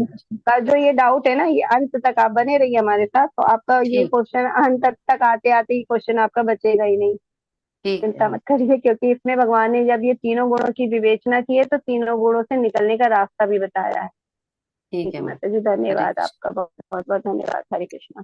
तो यहाँ पे बोले कि तमोगुण में मरता है तो वो पशु योनि को ग्रहण करता है, क्योंकि उसने जितने कार्य किया है वो क्या है, भोग योनि के है ना। क्योंकि पशु की योनि क्या होती है, भोग योनि, सिर्फ भोग में लगा और वो अपने कर्मों को बदल नहीं सकता। वो जिस योनि में आया अपने जो कार्य लेके आया वो कार्य करेगा, है ना, आहार निद्रा भैन मैथुन करेगा और वो अपने पशु योनि को त्याग देगा। लेकिन मनुष्य जो भी प्रारब्ध पाप को लेके आता वो क्या है, यहाँ पे भक्ति करके उन सारे पापों को नष्ट कर सकता है। उसकी योनि भोग योनि नहीं है ना, उसको भगवान ने स्वतंत्रता दी, अभी हमने जाना। ये मनुष्य योनि के पास खाली स्वतंत्रता होती, तो वो स्वतंत्रता का उपयोग अच्छे कार्य में भी कर सकता है और बुरे कार्य में भी कर सकता है। तो यहाँ पे इसलिए उसको अगर पशुओं की तरह, क्योंकि तमोगुणी अज्ञान में रहता है, उसको ज्ञान ही नहीं है, तो वो अज्ञान में पशुओं की तरह जीवन जीता और वो पशु ही जन्म को धारण करेगा। कर्मणः सकृतस्याहुः सात्विकं निर्मलं फलं रजसस्तु फलं दुःखं ज्ञानं तमसः फलम्। अब यहाँ भगवान तीनों गुण में क्या फल हमें प्राप्त होता है, कि तीनों गुण में जब हम रहते हैं तो हमें क्या फल प्राप्त होता है, तो उसके बारे में बता रहे। पुण्य कर्म का फल शुद्ध होता है और सात्विक कहलाता है। तो जो हम पुण्य कर्म करते हैं, जो अभी मैंने बोला कि वो अच्छे कर्म करते हैं, तो वो क्या होते हैं, सात्विक कहलाते हैं। तो उनके जो भी फल मिलेंगे वो शुद्ध होते हैं और वो सात्विक कहलाते हैं। लेकिन रजोगुण में संपन्न कर्म का फल दुख होता है ना, क्योंकि रजोगुणी व्यक्ति क्या होता है, कर्म क्या कर रहा है, बहुत ज्यादा अपनी क्षमता के से भी ज्यादा वो प्रयास कर रहा है, क्योंकि उसकी इच्छाएं इतनी ज्यादा है, तो उसके लिए वो रात दिन भाग रहा है। और जो भौतिकता की भागेगा, क्योंकि भौतिक चाहे वो कितना भी सुख ग्रहण कर ले, लेकिन वो क्या होगे, शाश्वत नहीं है, वो नष्ट हो जाएंगे, है ना। जैसे ही शरीर नष्ट होगा सारी उसकी सुख सुविधा है, जैसे मान लो बहुत एक लग्जरी हाउस में रहता कोई बहुत बड़ा व्यक्ति, लेकिन मरने के बाद तो वो उस घर में नहीं रह सकता ना, उस घर में नहीं रह सकता। और अगर वो जहाँ जाएगा, जहाँ उसका डेस्टिनेशन है वहां जाएगा, तो वहां उसको, अब वो घर तो लेके नहीं चला जाएगा कि वो जो बहुत लग्जरी हाउस है उसको बहुत सुख मिल रहा था उसमें रहने में, तो वो जहाँ चला गया, मान लो किसी नए घर में जन्म ले, तो वहां वो इस घर को ले जाएगा, क्योंकि ये उसने ही बनाया था ना। इस जन्म में सारी मेहनत करके उसने सारी सुख सुविधाएं जुटाई, लेकिन वो मरने के बाद ये सारी सुख सुविधाओं को ले जा नहीं सकता, तो वो वहीं की वहीं नष्ट हो जाएगी। तो हमेशा क्या होता है, इसका फल दुख ही होता है, क्योंकि वो भोग करना चाहता है लेकिन एक तो संतुष्ट भी नहीं होता, तो वो उसको दुख ही मिलता है। तो रजोगुण में संपन्न कर्म का दुख होता है और भौतिक होता है। तो भौतिक जो भी कार्य करेंगे उससे हमें दुख ही मिलता है ना। कई बार हम देखते हैं किसी के लिए हम चाहे कितना अच्छा कार्य कर ले, लेकिन फिर कई लोग कहते हैं ना हम सबके लिए अच्छा करते हैं लेकिन हमको फिर भी दुख मिलता है। तो आप कर किसके लिए रहे ना, हमें ये पता होना चाहिए। अगर हम भगवान के लिए कर रहे हैं तो भगवान तो हमें सुख ही देंगे, लेकिन अगर आप इंसान के लिए, भौतिक दुनिया के लिए कर रहे हैं तो आपको दुख ही मिलेगा ना। तो इसलिए जो रजोगुणी व्यक्ति, क्योंकि उसके सारे कार्य क्या होते हैं, भौतिकता से जुड़े होते हैं, तो उसको वो दुख ही प्राप्त होता है। और तमोगुण में किए गए कर्म मूर्खता के प्रतिफलित होते, तो उसको मालूम ही नहीं है उसको क्या करना है क्या नहीं करना है, वो कहाँ जाना है कहाँ नहीं जाना है, किस तरह अपने कार्य को करना है, उसको कुछ भी ज्ञान नहीं है। तो वो जो भी कार्य करेगा वो मूर्खताई के कार्य करेगा। तो जो सतोगुणी से ये बिल्कुल अपोजिट होता है। जैसे सतोगुणी अच्छे कर्म कर रहा है और ये क्या करता है, मूर्खतावश कार्य कर रहा है। तो इस प्रकार ये सतोगुण का पूरा उल्टा होता है। तो इस प्रकार यह भगवान ने अब तीनों गुण में फल भी बता दिया कि हम जो पुण्य करते हैं उसका फल शुद्ध होता है। तो अगर पुण्य कर रहे हैं तो हम सात्विक कार्य कर रहे हैं, अगर हम भौतिकता का ही कार्य कर रहे हैं, संसार से युक्त कार्य कर रहे हैं, तो हम रजोगुण में है। और अगर हम कुछ करना ही नहीं चाह रहे या हम धर्म के विरुद्ध कार्य कर रहे हैं, जो हमने विकर्म की बात करी, अगर हम विकर्म जो शास्त्रों में जिस कार्य को करने के लिए मना किया गया है ना, हमने चौथे अध्याय में कर्म विकर्म और कृष्ण भावना भावित कर्म की बात की थी। तो अगर हम विकर्म कर रहे हैं, मतलब जो धर्म ने मना किया है जो कार्य करने के लिए कि नहीं करना धर्म शास्त्रों, अगर हम वो कार्य कर रहे हैं तो उसका परिणाम क्या होगा, मूर्खता ही पूर्ण का फल आए। क्योंकि अगर उसने साफ पढ़े होते, धर्म के अनुसार चलता, तो मूर्खतापूर्ण कार्य ही नहीं करता। इस प्रकार जो उसका जो भी परिणाम आएगा वो मूर्खतापूर्ण ही आएगा। सतोगुण में वास्तविक ज्ञान उत्पन्न होता है, रजोगुण से लोभ उत्पन्न होता है और तमोगुण से अज्ञान प्रमाद तथा मोह उत्पन्न होता है। तो अब यहाँ भगवान ने बताया हम अगर तीनों गुण में रहते हैं तो हमें हमें क्या प्राप्त होता है। तो सतोगुण में रहते हैं तो हमें वास्तविक ज्ञान उत्पन्न होता है हमारे अंदर, क्योंकि हम अध्यात्म से जुड़े रहते हैं, अच्छे कार्य करते हैं, है ना। और रजोगुणी व्यक्ति क्या, लोभ उत्पन्न होता है, क्योंकि उसकी सीमित असीमित इच्छाएं हैं, वो दिन भर मिल भी प्राप्त भी हो जाती है। जैसे एक व्यक्ति के पास साइकिल है तो उसकी इच्छा है कि वो उसको, है ना, दो वाहन वाली गाड़ी मिल जाए। जब वो मिल जाती है तो फिर उसकी इच्छाएं बढ़ जाती है कि उसको लगता है कि मुझे कार मिल जाए 4 पहिए वाली। जब कार मिल जाती तो फिर असीमित इच्छाएं, उसमें भी सुख नहीं मिल रहा, फिर और लग्जरी मिल जाए, चलो वो भी मिल गई तो फिर उसकी क्या इच्छा होगी कि अब मुझे तो प्लेन मिल जाए। तो ऐसे उसमें लोभ बढ़ता ही जा रहा है। तो रजोगुण वाले व्यक्ति के अंदर लोभ उत्पन्न होता रहता है हमेशा, और तमोगुणी व्यक्ति में अज्ञान, आलस, जिसको मिल जाना, और ये इसमें वो तीनों गुण, मतलब ये तीनों गुण में इस प्रकार बताया है इस अध्याय में कि हम किस गुण में रहते तो हमारे अंदर कौन से भाव उत्पन्न होते हैं।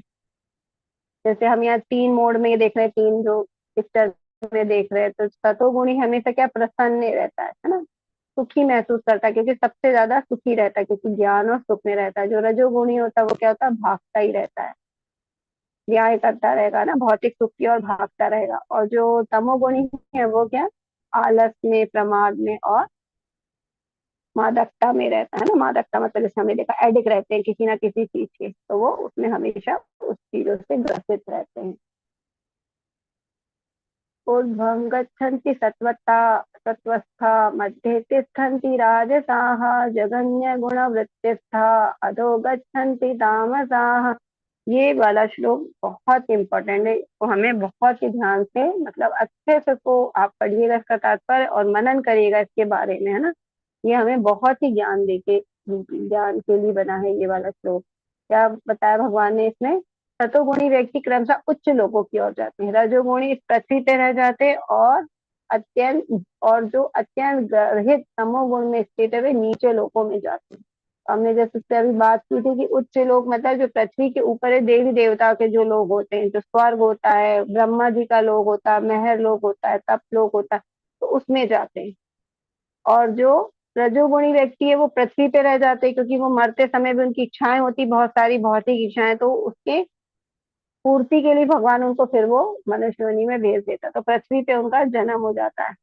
और जो अत्यंत गर्हित, है ना, गलत कार्य करते हैं, तमोगुण में स्थित है, वे नीचे के लोक में जाते हैं।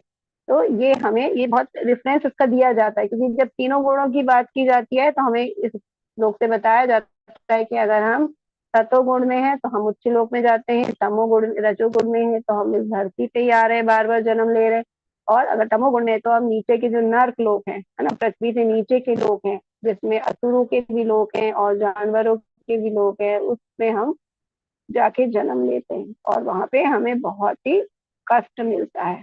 तो जैसे हम ये एरोप्लेन देख रहे हैं ना, जब वो उड़ता है ऊपर की ओर, तो ऊपर जा रहा है ना, और हो सकता है वो कभी नीचे भी जा सकता है, तो वो यहाँ पे जैसे दुर्घटना होती तो कभी होता है ना, वो नीचे की ओर आके फिर वो गिर जाता है। तो जो तमोगुणी लोग व्यक्ति होते हैं ना, वो ऐसे गलत कार्य करके वो उनका भी पतन हो जाता है, वो भी गिर जाते हैं। अब यहाँ पे जो हम उच्च लोक और निम्न लोक की बात कर रहे हैं, तो इससे हम थोड़ा जानेंगे ये गोलोक चार्ट कहलाता है। ये गोलोक चार्ट का एक्चुअली बहुत छोटा सा रूप है ये यूनिवर्स का, इसको हम जानते हैं। तो इसमें देखिए आपको तीन लोग, एक तो बीच में दिख रहा है मिडिल प्लानेट है ना, अगर हम जान के देखेंगे तो बीच में दिख रहा है एक मिडिल प्लानेट, ये हमारा भूलोक है। भूलोक मतलब पृथ्वी लोक है ना। एक ये है, एक अपर हाइयर प्लानेट लिखा हुआ, तो हाइयर प्लानेट में क्या क्या आते हैं, सात छह लोग आते हैं ना। भूवर लोक जिसमें पितर रहते हैं, फिर क्या आता है उसके ऊपर, स्वर्ग, सवर लोक, फिर महर लोक, स्वर्ग में सारे देवता रहते हैं है ना।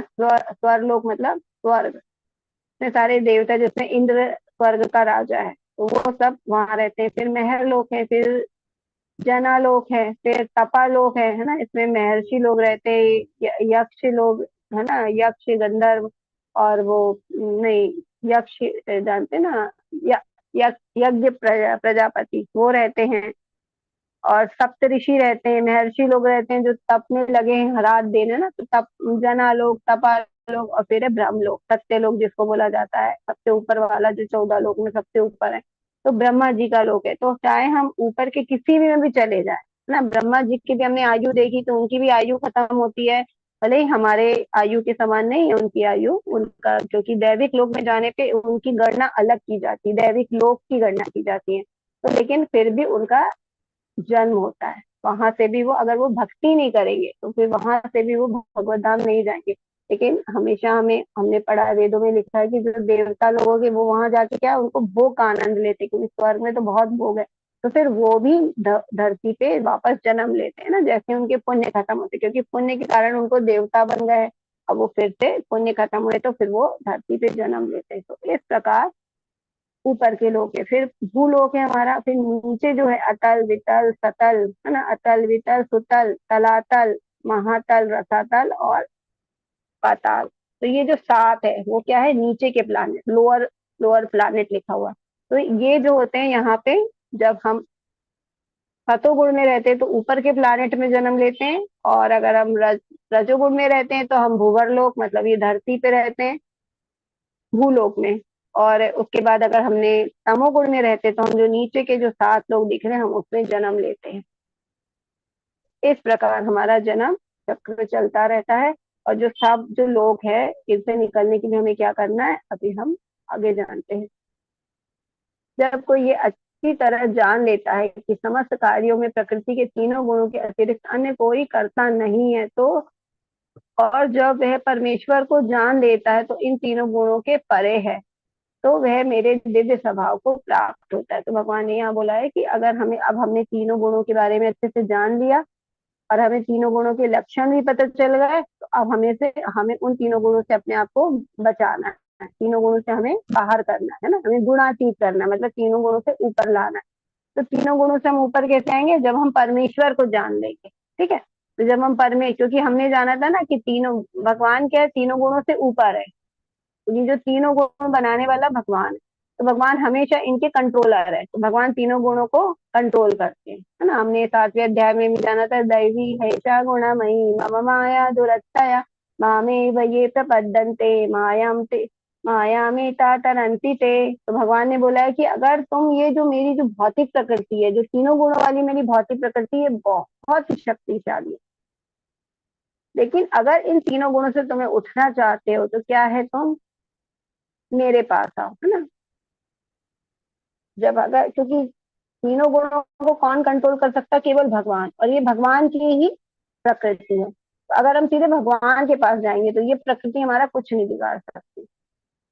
तो इसलिए कह रहे भगवान कि जब वह परमेश्वर को जान लेता है, तो जब हम परमेश्वर को, भगवान को जान लेंगे और भगवान के लिए सारे कर्मों को हम समर्पित कर देंगे और भगवान के लिए सारे कर्म करने लगे, हमारी जितनी इंद्रियां है, मन है, बुद्धि है, सबको क्या भगवान में लगा देंगे, तो हम तीनों गुणों से अतीत हो जाएंगे, हम तीनों गुणों के पार चले जाएंगे, क्योंकि भगवान तीनों गुणों के पार है। अगर हम भगवान की शरण लेंगे तभी हम तीनों गुणों को से अपने आप को पार कर पाएंगे, है ना।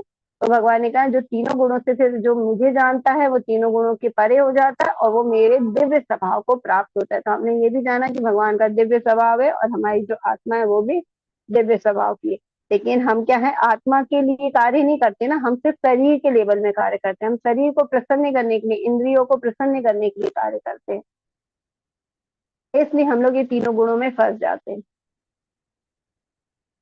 अगर हम भगवान के लिए कार्य करेंगे, भगवान की प्रसन्नता के लिए कार्य करेंगे, सारी इंद्रियों को, मन बुद्धि, जो भी हमारे पास मन बुद्धि अहंकार, जो सब कुछ हम भगवान में लगा देंगे, भगवान की सेवा में लगा देंगे, तो फिर हम तीनों गुणों से पार हो जाएंगे।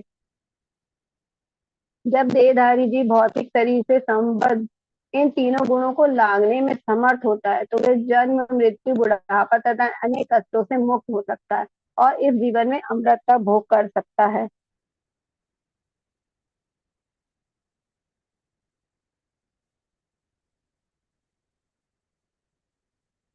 तो अब यहाँ पे भगवान ने क्या बोला कि जब देहधारी, मतलब देहधारी सारी जीव आत्माएं है ना, उनके लिए कह रहे भौतिक शरीर से संबंध इन तीनों गुणों को लांघने में समर्थ होता है। तो जब हम भगवान का ज्ञान लेते हैं, भगवान को जानते और भगवान के भक्ति करते हैं तो हम तीनों गुणों से अपने आप को लांघ जाते हैं, समर्थ हो जाते हैं लांघने में, है ना। क्योंकि वही भगवान ने बोला है कि जब तुम मेरी शरण में आओगे, है ना, जैसे हम अगर एग्जाम्पल समझेंगे, जैसे अगर मान लो किसी के घर में, है ना, कुत्ता रहता है ना, डॉग पालते हैं उन लोग, तो क्या करते हैं कि हमको उनके घर में जाने में डर लगता है ना, हमको तो वो घुसने नहीं देगा उसके घर में, लेकिन अगर मालिक बुला के उसको बोलेगा कि आ जाओ बैठ जाओ, तो वो फिर नहीं भौंकेगा, है ना, बोलेगा ये मेरे परिचित है व्यक्ति, तो वो बैठ जाएगा। तो ऐसी जो प्रकृति है, भौतिक प्रकृति, तीनों गुणों वाली भौतिक प्रकृति, वो भगवान की है। तो अगर हम भगवान की शरण में जाएंगे तो भगवान हमें हमें उस प्रकृति से बचा लेंगे, है ना, तीनों गुण में बंधने से हमें बचा लेंगे। इस प्रकार हम जब भगवान की शरण में जाते हैं तो हम तीनों गुणों से अतीत हो सकते हैं, क्योंकि भगवान का स्वभाव है अतीत। तो जब हम भगवान के स्वभाव को प्राप्त करते हैं तो हम भी तीनों गुणों से ऊपर आ जाते हैं, तो तीनों गुणों को लांघने में हम समर्थ हो जाते हैं। और तीनों गुण में हमें क्या मिलता है? जन्म मृत्यु, क्योंकि हमने जाना है सतोगुण व्यक्ति का भी जन्म होता है, रजोगुण व्यक्ति का भी जन्म होता है और तमोगुण व्यक्ति का भी जन्म होता है। और जन्म होगी तो मृत्यु भी होगी, और मृत्यु से पहले क्या आता है? सबको बुढ़ापा आता है ना। जैसे जैसे हमारी एज बढ़ती जाती है, उम्र बढ़ती जाती है, तो हमें बुढ़ापा और बुढ़ापा आता है तो क्या होता है? रोग आते हैं उसके साथ। तो जो जन्म मृत्यु और बुढ़ापा और जो रोग है ना, इसलिए बोलते हैं जन्म मृत्यु जरावादी, ये सबसे बड़ी समस्या है हमारे जीवन की। यही हमें कष्ट लाती, यही हमारे जीवन में दुख लाते हैं, क्योंकि जन्म नहीं होगा तो हमारे पे जो बुढ़ापा है और जो रोग है और वो मृत्यु आएगी नहीं। तो कहाँ से स्टार्ट होती है? जन्म से। और अगर हम तीनों गुण में बंधे रहेंगे तो हमारा जन्म निश्चित है। तो जन्म मृत्यु जरा व्याधि से अगर हमें अपने आप को मुक्त करना है उनके कष्टों से, तो हमें भगवान की शरण में जाना पड़ेगा और इसी जीवन में हम अमृत को भोग सकते हैं। तो जरूरी नहीं कि हम मरने के बाद ही भोग करें। अगर हम अभी अच्छे भक्त हैं, अनन्य भक्तों को देखते जो दिन भर अपने आप को भगवान की सेवा में लगा के रखते, उनको देखिए वो कितना सुखी दिखते ना हमें, क्योंकि उनके जीवन में कुछ है ही नहीं, वो सिर्फ भगवान को लेके चले, तो वो इस जीवन में क्या है? अमृत का भोग कर रहे हैं, क्योंकि जो भगवान की कथा सुन रहा है वो अमृत भोग कर रहा है ना, भगवान के प्रसाद को खा रहा है वो अमृत भोग कर रहा है, जो गुणगान कर रहा है, भगवान का प्रचार कर रहा है, वो भी उसके जीवन में अमृत का भोग कर रहा है। क्योंकि ये जब हम अध्यात्म से जुड़ते हैं, हम भक्ति करते हैं, तो हमारे जीवन में बहुत आनंद आता है। तो हम जरूरी नहीं कि मुक्त होने के बाद ही ये आनंद को भोग सके। अगर हमने अभी से इस जीवन में हमने भक्ति प्रारंभ कर दी और हम अभी से भगवान के कार्यों में लग गए, अपनी सारी इंद्रियों को भगवान के कार्य में लगा दिए, तो हम अपने आप ही इस जीवन में रहते हुए भी क्या हो गया? मुक्त आत्मा बन जाएंगे। मुक्त आत्मा मतलब हम भौतिक संसार से मुक्त हो गए, अब हमें भौतिक आसक्ति नहीं है, अब हमारे अंदर एक आसक्ति है, वो है भगवान से आसक्ति, हमें, है ना, भगवान से हम जुड़ गए। तो हम इसी जीवन में रह के भोग का अमृत चख सकते हैं। जैसे यहाँ पे पिक्चर में भी देख रहा है ना कि ये जो जंजीर है हमें बांध रखी, मतलब तीनों गुण हमें बांध रखे, लेकिन हमें अगर इस तीनों गुणों से अपने आप को मुक्त करना है, जंजीर को तोड़नी है, तो हमें भगवान की शरण में जाना पड़ेगा, तभी हम इस जंजीर को तोड़ सकते हैं। ठीक है ना। अभी जैसे माता जी पूछ रही थी कि हम कैसे तीनों गुण से ऊपर आ सकते हैं, तो ये हम भगवान ने हमें इसी अध्याय में बता दिया। अब जब भगवान के जो उत्तर अर्जुन ने सुने, तब उनके मन में प्रश्न आ रहे हैं, तो अब वो एक प्रश्न कर रहे हैं।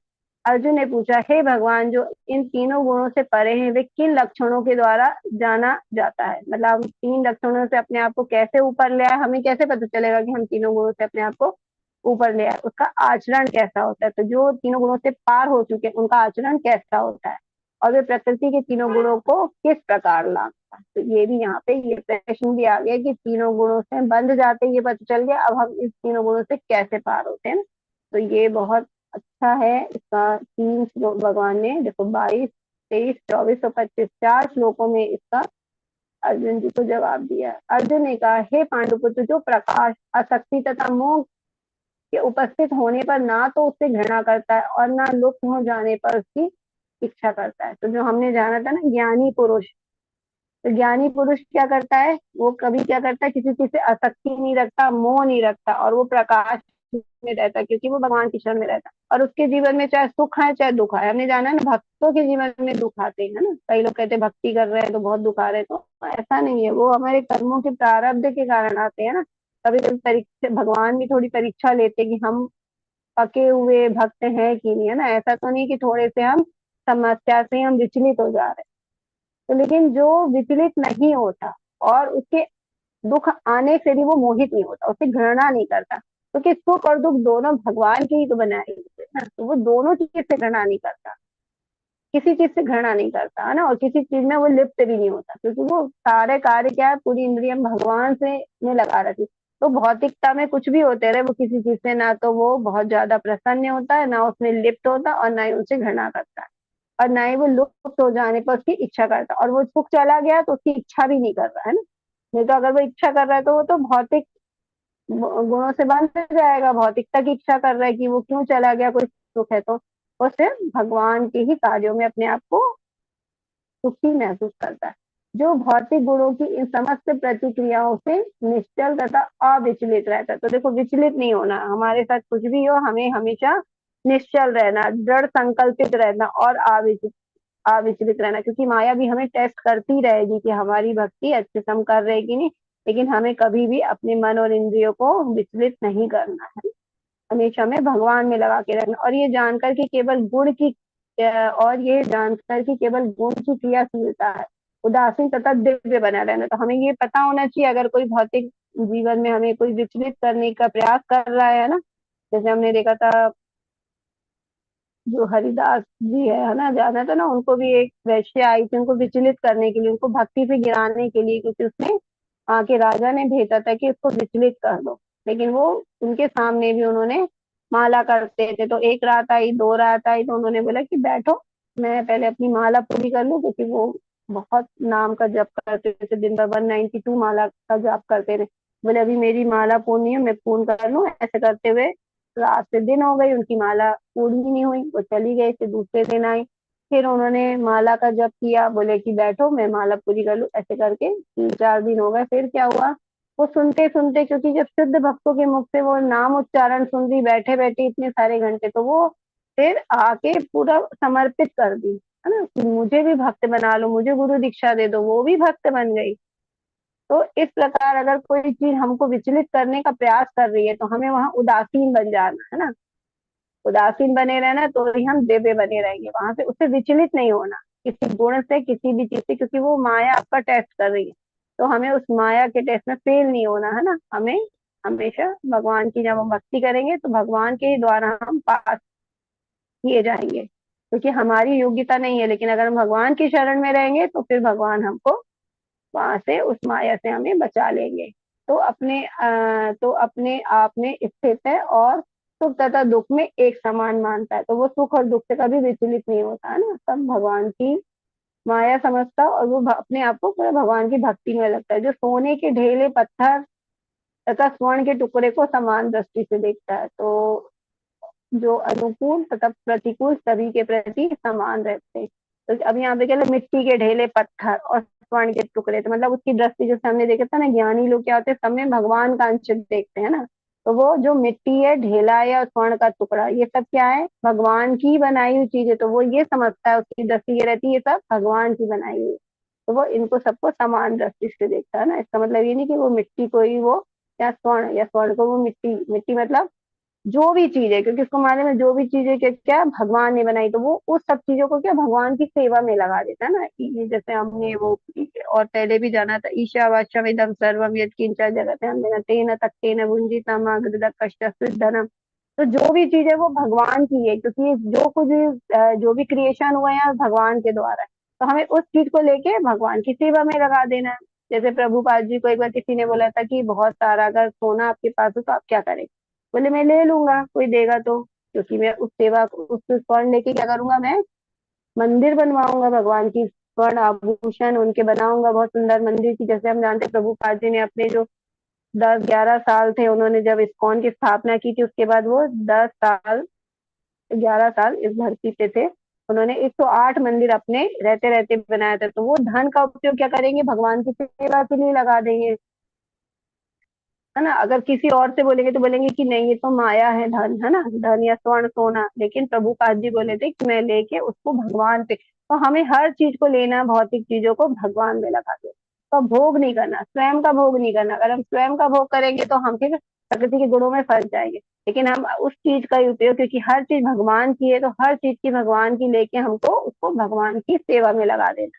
तो हमें सब चीजों में क्या है, सब चीजों में क्या समान दृष्टि रखना, जो अनुकूल तथा प्रतिकूल के प्रति समान बना रहता है। तो हमारे जीवन में बहुत परिस्थिति आएंगी जो हमारे अनुकूल है, और बहुत सारी आएंगी हमारे प्रतिकूल है, लेकिन हमें उनमें समान बने रहना, मतलब उनसे हमें विचलित नहीं होना है।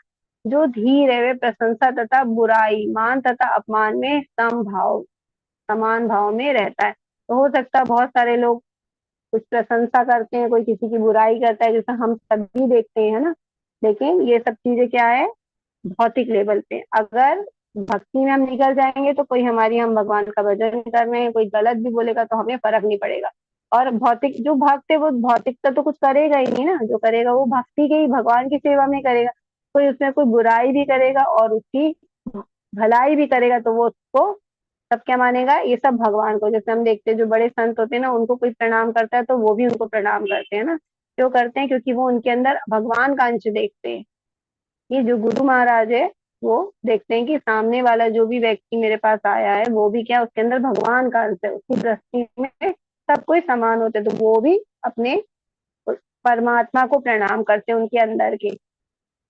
और क्या वो अपने गुरु महाराज, और कोई उनकी प्रसन्नता प्रशंसा करता है कि आप बहुत अच्छे गुरु हैं, आपके आने से देखिए मैं भौतिक भक्ति में आ गया, तो वो फिर अपने गुरु को प्रणाम करते हैं, क्योंकि वो सोचते हैं हमारा कुछ नहीं है ना, हमारा जो कुछ भी है वो भगवान का, और क्या है, हमारे गुरु महाराज की कृपा से ही हम लोग कर पा रहे हैं। तो वो तब भी प्रणाम करेंगे। तो इसलिए वो उनको प्रशंसा करे, कोई बुराई करे, उनका कोई मान करे, सम्मान करे, कोई उनका अपमान करे, तो भी वो सब चीजों में समभाव रहती है, क्योंकि वो अपने भगवान से, अपने गुरु जी से और परमात्मा से जुड़े रहते हैं। तो वो ऐसे उनके भाव रहते हैं, जो शत्रु तथा मित्र के समान का समान व्यवहार करते हैं, और जिनने सारे भौतिक कार्यों को परित्याग कर दिया, तो वो भौतिक कार्य नहीं करते, वो सब चीज का परित्याग कर देते हैं। और क्या बोला, जो शत्रु तथा मित्र को, क्योंकि उनकी जो शत्रु है तो उनमें भी क्या, वो परमात्मा का दर्शन करते हैं, तो उनको भी वो, उनके जीवन में कोई भी शत्रु नहीं होता ना। जो संत होते हैं, हमने पढ़ा है ना, कबीरा खड़ा बाजार में मांगे सबकी खैर, है ना, ना काहू से दोस्ती ना काहू से बैर। तो जो संत लोग होते हैं उनकी ना तो किसी से शत्रु होता उनका कोई, और ना कोई उनका मित्र होता है। कोई अगर उनसे शत्रुता रखता भी है, लेकिन वो उनसे बहुत अच्छे से व्यवहार करते हैं, क्योंकि वो उनके अंदर भी भगवान का वास देखते हैं, क्योंकि सभी जीवात्माओं में भगवान का अंश हमने जान लिया, तो वो उनको भी प्रणाम करते हैं। इस प्रकार सब चीज में वो समान व्यवहार करते हैं। और क्या बोला, ऐसे व्यक्ति को प्रकृति के गुणों से अतीत कहते हैं। तो अब ये भगवान ने पूरे लक्षण बता दिया कि जो तीनों गुणों में नहीं फंसते हैं और तीनों गुणों से पार होने के लिए उनमें ये सब गुण हैं अगर, तो वो तीनों गुण से वो अतीत हो गए। ठीक है, वो तीनों गुणों से बाहर निकल गए। तो हमें, अगर हमें ये सारे गुण हैं तो हम तीनों गुणों से अपने आप को बाहर मान सकते हैं। इस प्रकार भगवान ने तीनों गुणों से निकलने के लिए क्या बताया कि हमें भक्ति करनी है ना। वही चीज अब इस श्लोक में भगवान बता रहे, जो समस्त परिस्थितियों में अविचलित भाव से पूर्ण भक्ति में प्रवत होता है, वह तुरंत ही प्रकृति के गुणों को लांघ जाता है और इस प्रकार ब्रह्म के स्तर तक पहुंच जाता है। तो ब्रह्म यहाँ पे भगवान के बारे में बोला गया है। तो हमें भगवान तक पहुंचना है तो हमें क्या करना पड़ेगी, समस्त परिस्थितियों में अविचलित भाव से, है ना। बार बार यहाँ पे अविचलित भाव लिखा जा रहा है, क्योंकि जब हम भक्ति की तरफ बढ़ते हैं तो बहुत सारी चीजें हमें विचलित करने का प्रयास करती है, लेकिन हमें उसमें भी विचलित नहीं होना है। जो शुद्ध भक्त होते हैं वो विचलित नहीं होते। हाँ, जो नए नए शुरू में भक्ति करते हैं तो उनके साथ हो जाता है, लेकिन वो जैसे जैसे भक्ति में आगे बढ़ते हैं, भगवान का नाम लेते रहते हैं, हरे कृष्णा कृष्णा कृष्णा हरे हरे, हरे राम राम राम हरे हरे, जैसे जैसे इसको लेके चलते हैं, भगवान का नाम माला जप करते हैं, भगवान का नाम जप करते हैं, तो उनके जो कलमश होते हैं वो धीरे धीरे क्या होते हैं, धीरे धीरे कम होने लगते हैं। फिर एक स्थिति आती है कि वो समाप्त हो जाते हैं। तो जब वो समाप्त हो जाते हैं तो भगवान के नाम लेने से उनके अंदर बल मिलता है, और जो वो बल मिलता है वही उनको ये भौतिक संसार जो बार बार उसको विचलित कर, क्योंकि हमारे जीवन में सबके साथ एक ही परिस्थिति नहीं होती ना, परिस्थितियां बदलती रहती है। तो वो हर स्थिति जब उसके पास भगवान के नाम का बल होता है तो वो समस्त परिस्थितियों में अपने आप को विचलित होने से बचा लेता है, वो अपने आप को अविचलित भाव में रखता है। तो पूर्ण भक्ति से ही वो अपने आप को समस्त परिस्थितियों में भी भक्ति की भक्ति में लगा के रखता है और वो विचलित नहीं होता, वह तुरंत ही प्रकृति के गुणों को लांग जाता है। तो यदि ये तीनों गुण है को उसको हमें लांग लेना है, क्योंकि बताया गया है कि अगर हम सतोगुण में हैं, नहीं, अगर हम रजोगुण, अगर हम पहले अपने आप को समझे कि हम किस गुण में हैं, क्योंकि यहाँ पे गुणों से हमें पता चल रहा है, उसके लक्षणों से पता चल रहा है कि हम किस गुण में। तो अगर हम किसी भी गुण में अपने आप को पाते हैं तो तमोगुण में अगर हमें, तो हमें भगवान की भक्ति करके अपने आप को क्या रजोगुण में लाना, और अगर हम रजोगुण में हैं तो हमें और अच्छे से भक्ति करके अपने आप को सतोगुण में लाना, और अगर हम सतोगुण में आ गए तो हम और शुद्ध नाम लेके, भगवान का शुद्ध नाम लेके हम अपने आप को तीनों गुणों से अतीत कर सकते हैं, तीनों गुणों को हम लांग सकते हैं, और तीनों गुणों को लांगेंगे तो हमें भगवान की अनुभूति होगी। और मैं ही उस परा निराकार ब्रह्म का आश्रय हूँ, जो अमृत्य अविनाशी तथा शाश्वत है और चरम सुख का स्वाभाविक पद है। तो हमने ये जाना था कि कई लोग, जो हम 12वें अध्याय में निराकार भक्ति की बात कर रहे थे, तो वो निराकार भक्ति जो करते हैं, जो बिना भगवान को कोई आकार नहीं मानते और मानते हैं कि भगवान एक सिर्फ ज्योति के रूप में, और वो सिर्फ ज्योति का ध्यान करते हैं। तो भगवान यहाँ पे स्पष्ट कह रहे हैं कि जो निराकार ब्रह्म है, तो वो जो ज्योति है वो भी उसका आश्रय मैं हूँ। जो अमृत्य मतलब अमृत्य अविनाशी तथा शाश्वत है, तो जो निराकार ब्रह्म है ना, ब्रह्म ज्योति है, वो भी हमने जाना था कि जो भगवान के शरीर से निकलने वाली अंग क्रांति है। तो वो ही जो ठीक से नहीं समझ पाते भगवान को, वो सिर्फ ब्रह्म तक ही पहुंच पाते हैं। हमने जाना था ना, परम सत्य को जानने की 3 अवस्था है। पहला ब्रह्म ज्योति, दूसरा है परमात्मा, और तीसरा भगवान। तो जो भगवान तक नहीं पहुंचता और जो निराकार भक्ति करते हैं ना, और वो क्या होते हैं, निराकार ब्रह्म तक ही पहुंच पाते हैं, ब्रह्म ज्योति तक ही पहुंच पाते हैं। तो वो भी शाश्वत है, लेकिन भगवान कह रहे वो भी मैं। तो हमें अच्छे से समझना पड़ेगा कि ये जो निराकार ब्रह्म की लोग बात करते हैं वो भी भगवान ही, क्योंकि हमने जाना था ना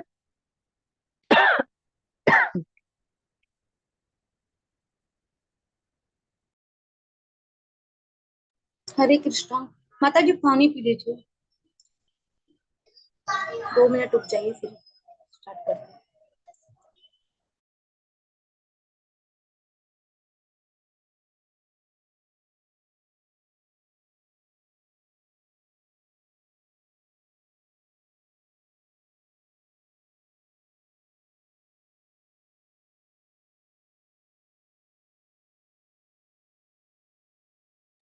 हरे कृष्णा माता जी, सॉरी माता जी। चलिए आगे चलते हैं। तो भगवान ने बोला कि जो निराकार ब्रह्म है उसका भी आश्रय मैं हूँ। और हमने जाना था ना कि जो भी निराकार चीज होती है वो उसका कुछ ना कुछ आश्रय जरूर होता है ना, फूल की खुशबू से जाना, जैसे फूल की खुशबू में कोई आकार नहीं है, लेकिन वो आ किससे रही है? फूल से आ रही, तो फूल का आकार है ना। सूरज की रोशनी का कोई आकार नहीं है ना, सब जगह पे विद्यमान हो जाती है जब सूरज आता है। तो लेकिन वो आ किससे रही है? सूरज से आ रही, तो सूरज का एक अपना आकार है। तो जो भी निराकार चीज होती है ना, उस वो उसका कुछ ना कुछ आकार होता है, वो किसी आकार वाली वस्तु पे आश्रित होती है। तो इसलिए भगवान यहाँ बता रहे हैं कि जो निराकार ब्रह्म है, जो निराकार ब्रह्म ज्योति को मानते हैं, उसका भी आधार मैं हूँ, क्योंकि हर चीज निराकार जो होती है उसका कुछ ना कुछ आधार जरूर होता है। तो यहाँ पे ब्रह्म ज्योति है, वो भी भगवान की ही के ही अंग से निकल रही है, जो कि अविनाशी है और शाश्वत और चरम सुख को स्वाभाविक कर है ना। तो लोग जो ज्योति तक जाते हैं वो ही चरम सुख को अनुभव करते हैं, लेकिन हमको मालूम है कि भगवान को प्राप्त करना पूरी तरह से, जो साकार ब्रह्म की पूजा करते हैं, मतलब भगवान के साकार रूप को करते हैं, वो भगवान तक, परम सत्य को मतलब भगवान तक पहुंच पाते हैं। इस प्रकार हमने जाना कि जो निराकार है वो भी भगवान तक जाते, लेकिन उनकी सिर्फ ब्रह्म ज्योति तक ही पहुंच पाते हैं। अब हम जानेंगे कि जो सतोगुणी होता है वो क्या होता है, उसके लक्षण क्या होता है। वो सबके लिए भलाई करता है ना। वो सवेरे उठेगा तो सुबह उठ के क्या करेगा? परिवार के साथ क्या करता है?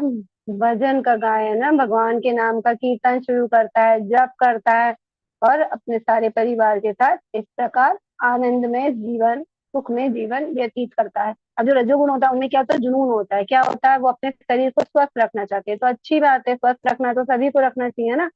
तो वो उनको, लेकिन सिर्फ शरीर को ही स्वस्थ, जैसे हमने बात की थी कि शरीर के ही लेवल में सोचते हैं ना, वो देहात्म बुद्धि में ही रहते। तो वो सुबह पहले क्या एक्सरसाइज करते हैं ना, कि मेरा शरीर शरीर स्वस्थ रहे। लेकिन हमने जाना है ना, हमें शरीर के साथ अपने आत्मा को भी खुराक देनी पड़ती है, हमें आत्मा को भी प्रसन्न नहीं करना है ना। शरीर को स्वस्थ रखने की बात करते तो आत्मा को भी स्वस्थ रखना, और आत्मा हमारी परमात्मा के साथ जब जुड़ती है तभी वो प्रसन्न रहती है। जो रजोगुणी होते हैं वो शरीर को स्वस्थ करने में लगे रहते हैं। अब जो तमोगुणी है वो क्या है? अज्ञान में रहते हैं। तो वो क्या, सब दिन भर जैसे हम पिक्चर में देख रहे हैं, सब क्या होते हैं? वो सोशल मीडिया में लगे हैं, सब बच्चे भी लगे हैं, है ना, माता पिता भी लगे हैं, सब लोग मोबाइल में लगे हैं। तो वो मोबाइल चला रहे, तो वो तमोगुणी कार्य, क्योंकि ये कार्य हमें कहीं नहीं लेके जाएगा, है ना। तो अब सतोगुणी का देखो, जागने का टाइम, अब तीनों गुण में हम किस गुण में है, इससे हम अपने सोने और उठने के समय से भी हम ज्ञात कर सकते हैं कि हम किस गुण में हैं। तो जैसे जो सतोगुणी है वो 5 बजे उठता है ना। भक्त से लोग, ऐसे तो बोला गया, लेकिन भक्त लोग तो और जल्दी उठते हैं, है ना, मंगल आरती करते हैं तो 4 बजे उठते हैं। लेकिन सतोगुणी में है अगर, तो 5 बजे उठता है व्यक्ति। अगर कोई 5 बजे उठता है तो वो सतोगुण में। अगर कोई 8 बजे उठता है, बहुत सारे लोग हम देखते हैं ना 8 बजे उठते हैं, उनकी दिनचर्या ही 8 बजे उनका सवेरा होता है, तो वो रजोगुण में है। और क्योंकि जो सतोगुणी होती है वो क्या होता है? सूरज उगने के पहले उगता हमेशा, है ना, उगते हुए सूरज का दर्शन करता है। तो देखिए सतोगुण वो शरीर को भी स्वस्थ रखता है, तो वो भी शरीर के लेवल में कार्य करता है, लेकिन उठ के सुबह पहले वो माला जप करता है ना, वो एक्सरसाइज से ज्यादा। क्योंकि सुबह उठ के अगर हम सूरज के दर्शन कर रहे हैं, और जो सूरज की जो सुबह की किरणें हैं वो हम शरीर में जो हमारे अंदर आती है, तो हमें बहुत ही ज्यादा तेज मिलता है, बल मिलता है, तो हमारा शरीर वैसे ही स्वस्थ रहता है ना। तो सतोगुणी भगवान के कार्य करता है उस समय। जो रजोगुणी है वो 8 बजे उठता है, तो ऑलरेडी वो फिर इसलिए उसको ज्यादा मेहनत करना पड़ती है शरीर को स्वस्थ रखने के लिए, है ना। और जो तमोगुणी होता है, जो बहुत सारे लोग को देखते हैं वो उनको 11-11 बजे उठते हैं, वो तमोगुण में है वो व्यक्ति। तो इससे हम जान सकते हैं अब जगने के बाद की, है ना, गतिविधि क्या है। जैसे सतोगुणी उठते हैं तो वो भजन कीर्तन करते हैं, भगवान का जप करते हैं, मंगल आरती करते हैं ना, भगवान की सेवा में लग जाते हैं। जो रजोगुणी है वो क्या होता है? शरीर को स्वस्थ करने में लग जाता है। और जो तमोगुणी है वो उठते के साथ क्या होता है? सबसे पहले उठते के साथ मोबाइल देखते हैं। अभी बहुत सारे, हम ज्यादातर लोग ऐसे ही देखते हैं ना, उठते सबसे पहले उनको मोबाइल, तो सोते सोते भी मोबाइल रखेंगे फिर के, है ना, अपनी तकिए के पास, फिर उठेंगे तो सबसे पहले वो मोबाइल के दर्शन करेंगे, है ना। जैसे हमारे धर्म में कहा जाता है कि हमें सबसे पहले आंख खोल के क्या, अपने हाथ का दर्शन करना चाहिए ना। कराग्रे दस्ते लक्ष्मी कर मध्य सरस्वती कर मूले तू गोविंद प्रभात काले का दर्शन। तो ये हमारे धर्म शास्त्र में बताया जाता है, हम लोग ने बचपन से सीखा है। तो बच्चों को भी सिखाते हैं अपने, तो ये सतो गुणी क्रियाएं हैं। लेकिन आजकल क्या है, सबसे पहले उठने के बाद क्या व्यक्ति देखता है, मोबाइल। तो अगर कोई ऐसा कर रहा है तो वो तमोगुण में है। तो ये यहाँ पे लक्षण बताया गया है। पुस्तकों की प्राथमिकता से हम समझ सकते हैं कि अगर हमारे अंदर धर्म की किताबें पढ़ने की इच्छा होती है, धार्मिक, भगवत गीता पढ़ना चाहते हैं, भागवतम पढ़ना चाहते हैं, कृष्णा बुक है और बहुत सारी किताबें जो धार्मिक है, वेद शास्त्रों को जानना चाहते हैं, उनकी किताबें पढ़ते, तो हम सतोगुण में। अगर कोई क्या है, धनी बनना चाहता है ना, धनी बनना चाहता है बहुत ज्यादा, अगर ऐसे देखता है, जो बहुत सारे रूल्स आते हैं ना कि बहुत आसानी से कैसे धनी बन सकते हैं, बहुत सारे लेख आते हैं, अगर इस तरह की कोई किताबें पढ़ रहा है तो वो रजोगुण में है। और अगर कोई कार्टून पढ़ रहा है जिसका कोई अस्तित्व नहीं है ना, तो अगर वो पढ़ रहा है तो वो ज्ञान तो कहीं नहीं ले जाएगा हमें, हमेशा वो तमोगुण में है व्यक्ति। सोने के समय से पता कर सकता है कि जो सतोगुणी व्यक्ति है वो रात को 9 बजे सो जाता है, रजोगुणी है वो 11 बजे तक सो जाएगा, और जो तमोगुणी है वो दो दो एक एक दो दो बजे तक जगते रहते हैं ना। क्योंकि सतोगुणी व्यक्ति जल्दी सोता है और सुबह जल्दी उठता है ना, और तमोगुणी क्या होता है, देर से सोता है और देर से उठता है।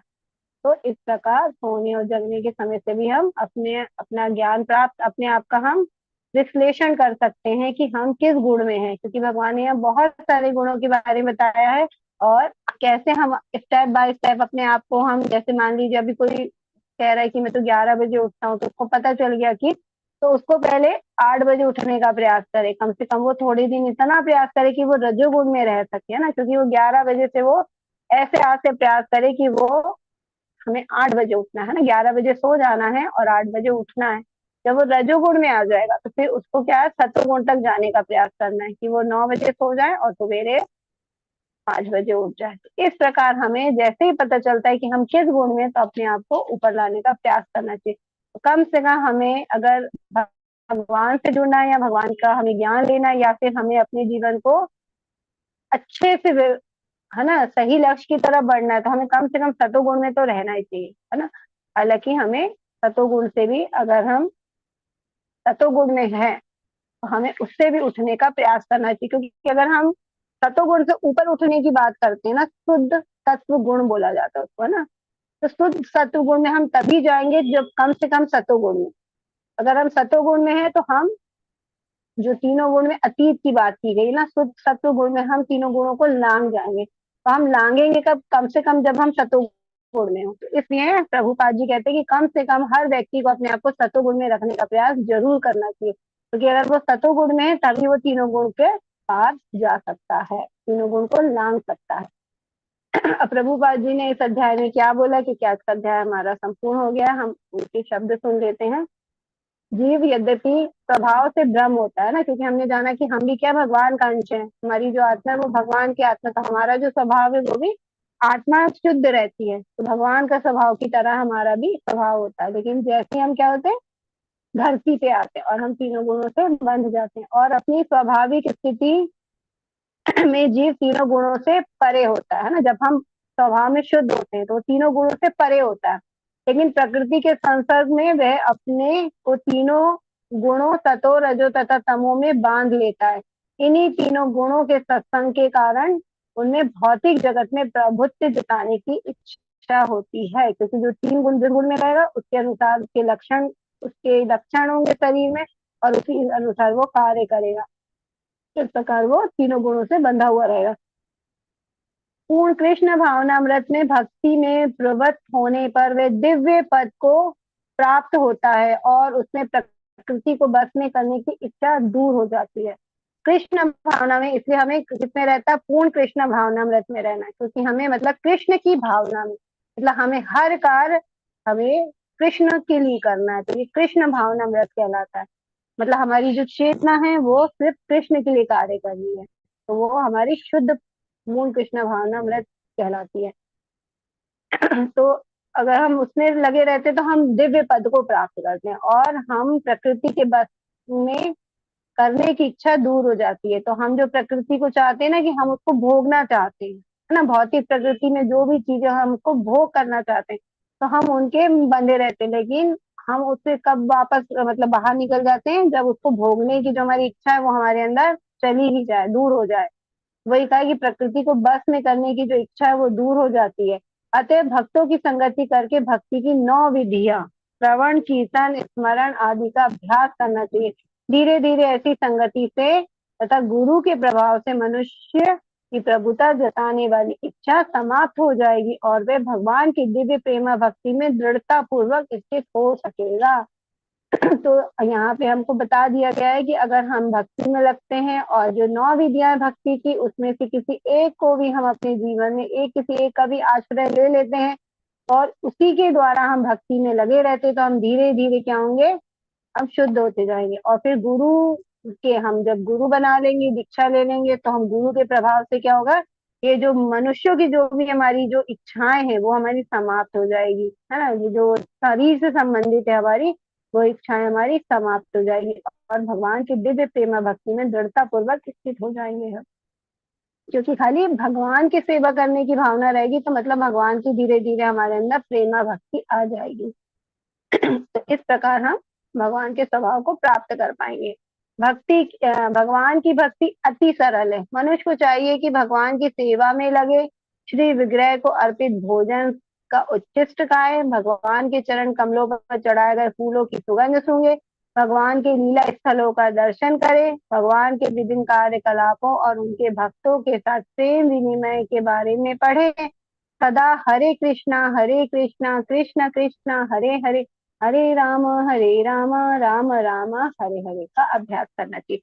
क्योंकि ये भगवान का जो महामंत्र है ये हमें सारे भौतिक जो हमारे जो भौतिक गुण है इनसे हमें बचाता है और ये धीरे धीरे हमें शुद्ध करता है और हमारे अंदर जो भी भावना होती है भौतिक सुख को भोगने की वो इच्छा हमारे अंदर धीरे धीरे खत्म हो जाती है और हम भगवान की भक्ति में दृढ़ता से लग जाते हैं।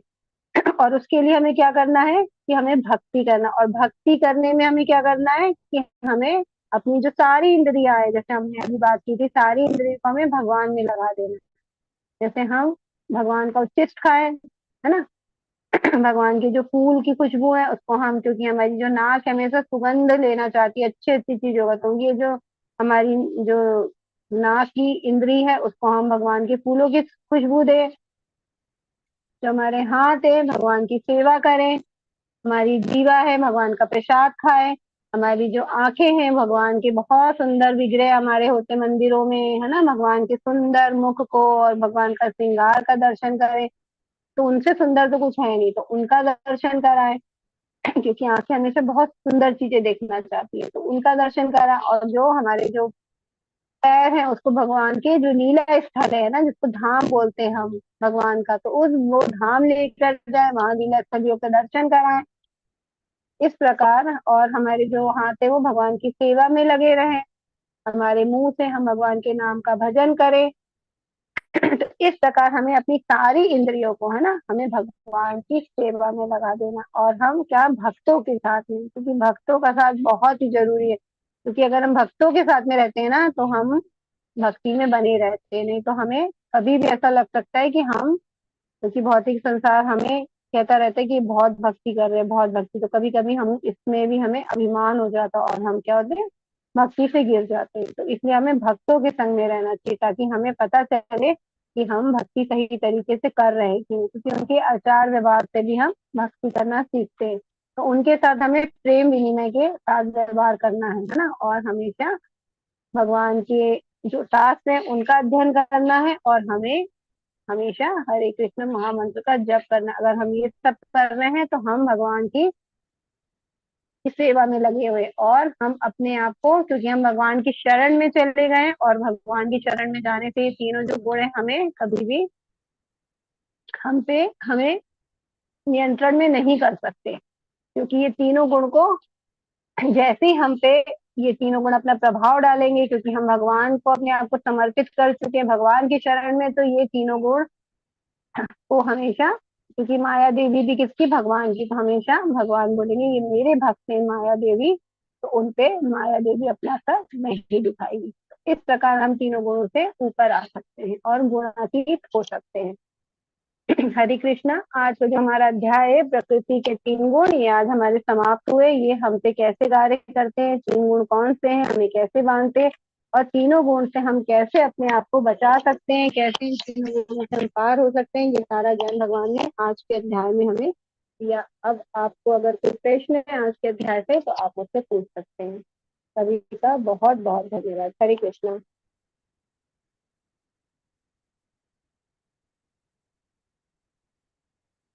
हरे कृष्णा। सभी हरे को कृष्ण दंडवत माता जी, प्रणाम। दंडवत प्रणाम माता जी। होंगे माता माता जी जी, दो लोग तो स्टार्ट कोई हम प्रश्न है तो माता जी ले सकते हैं।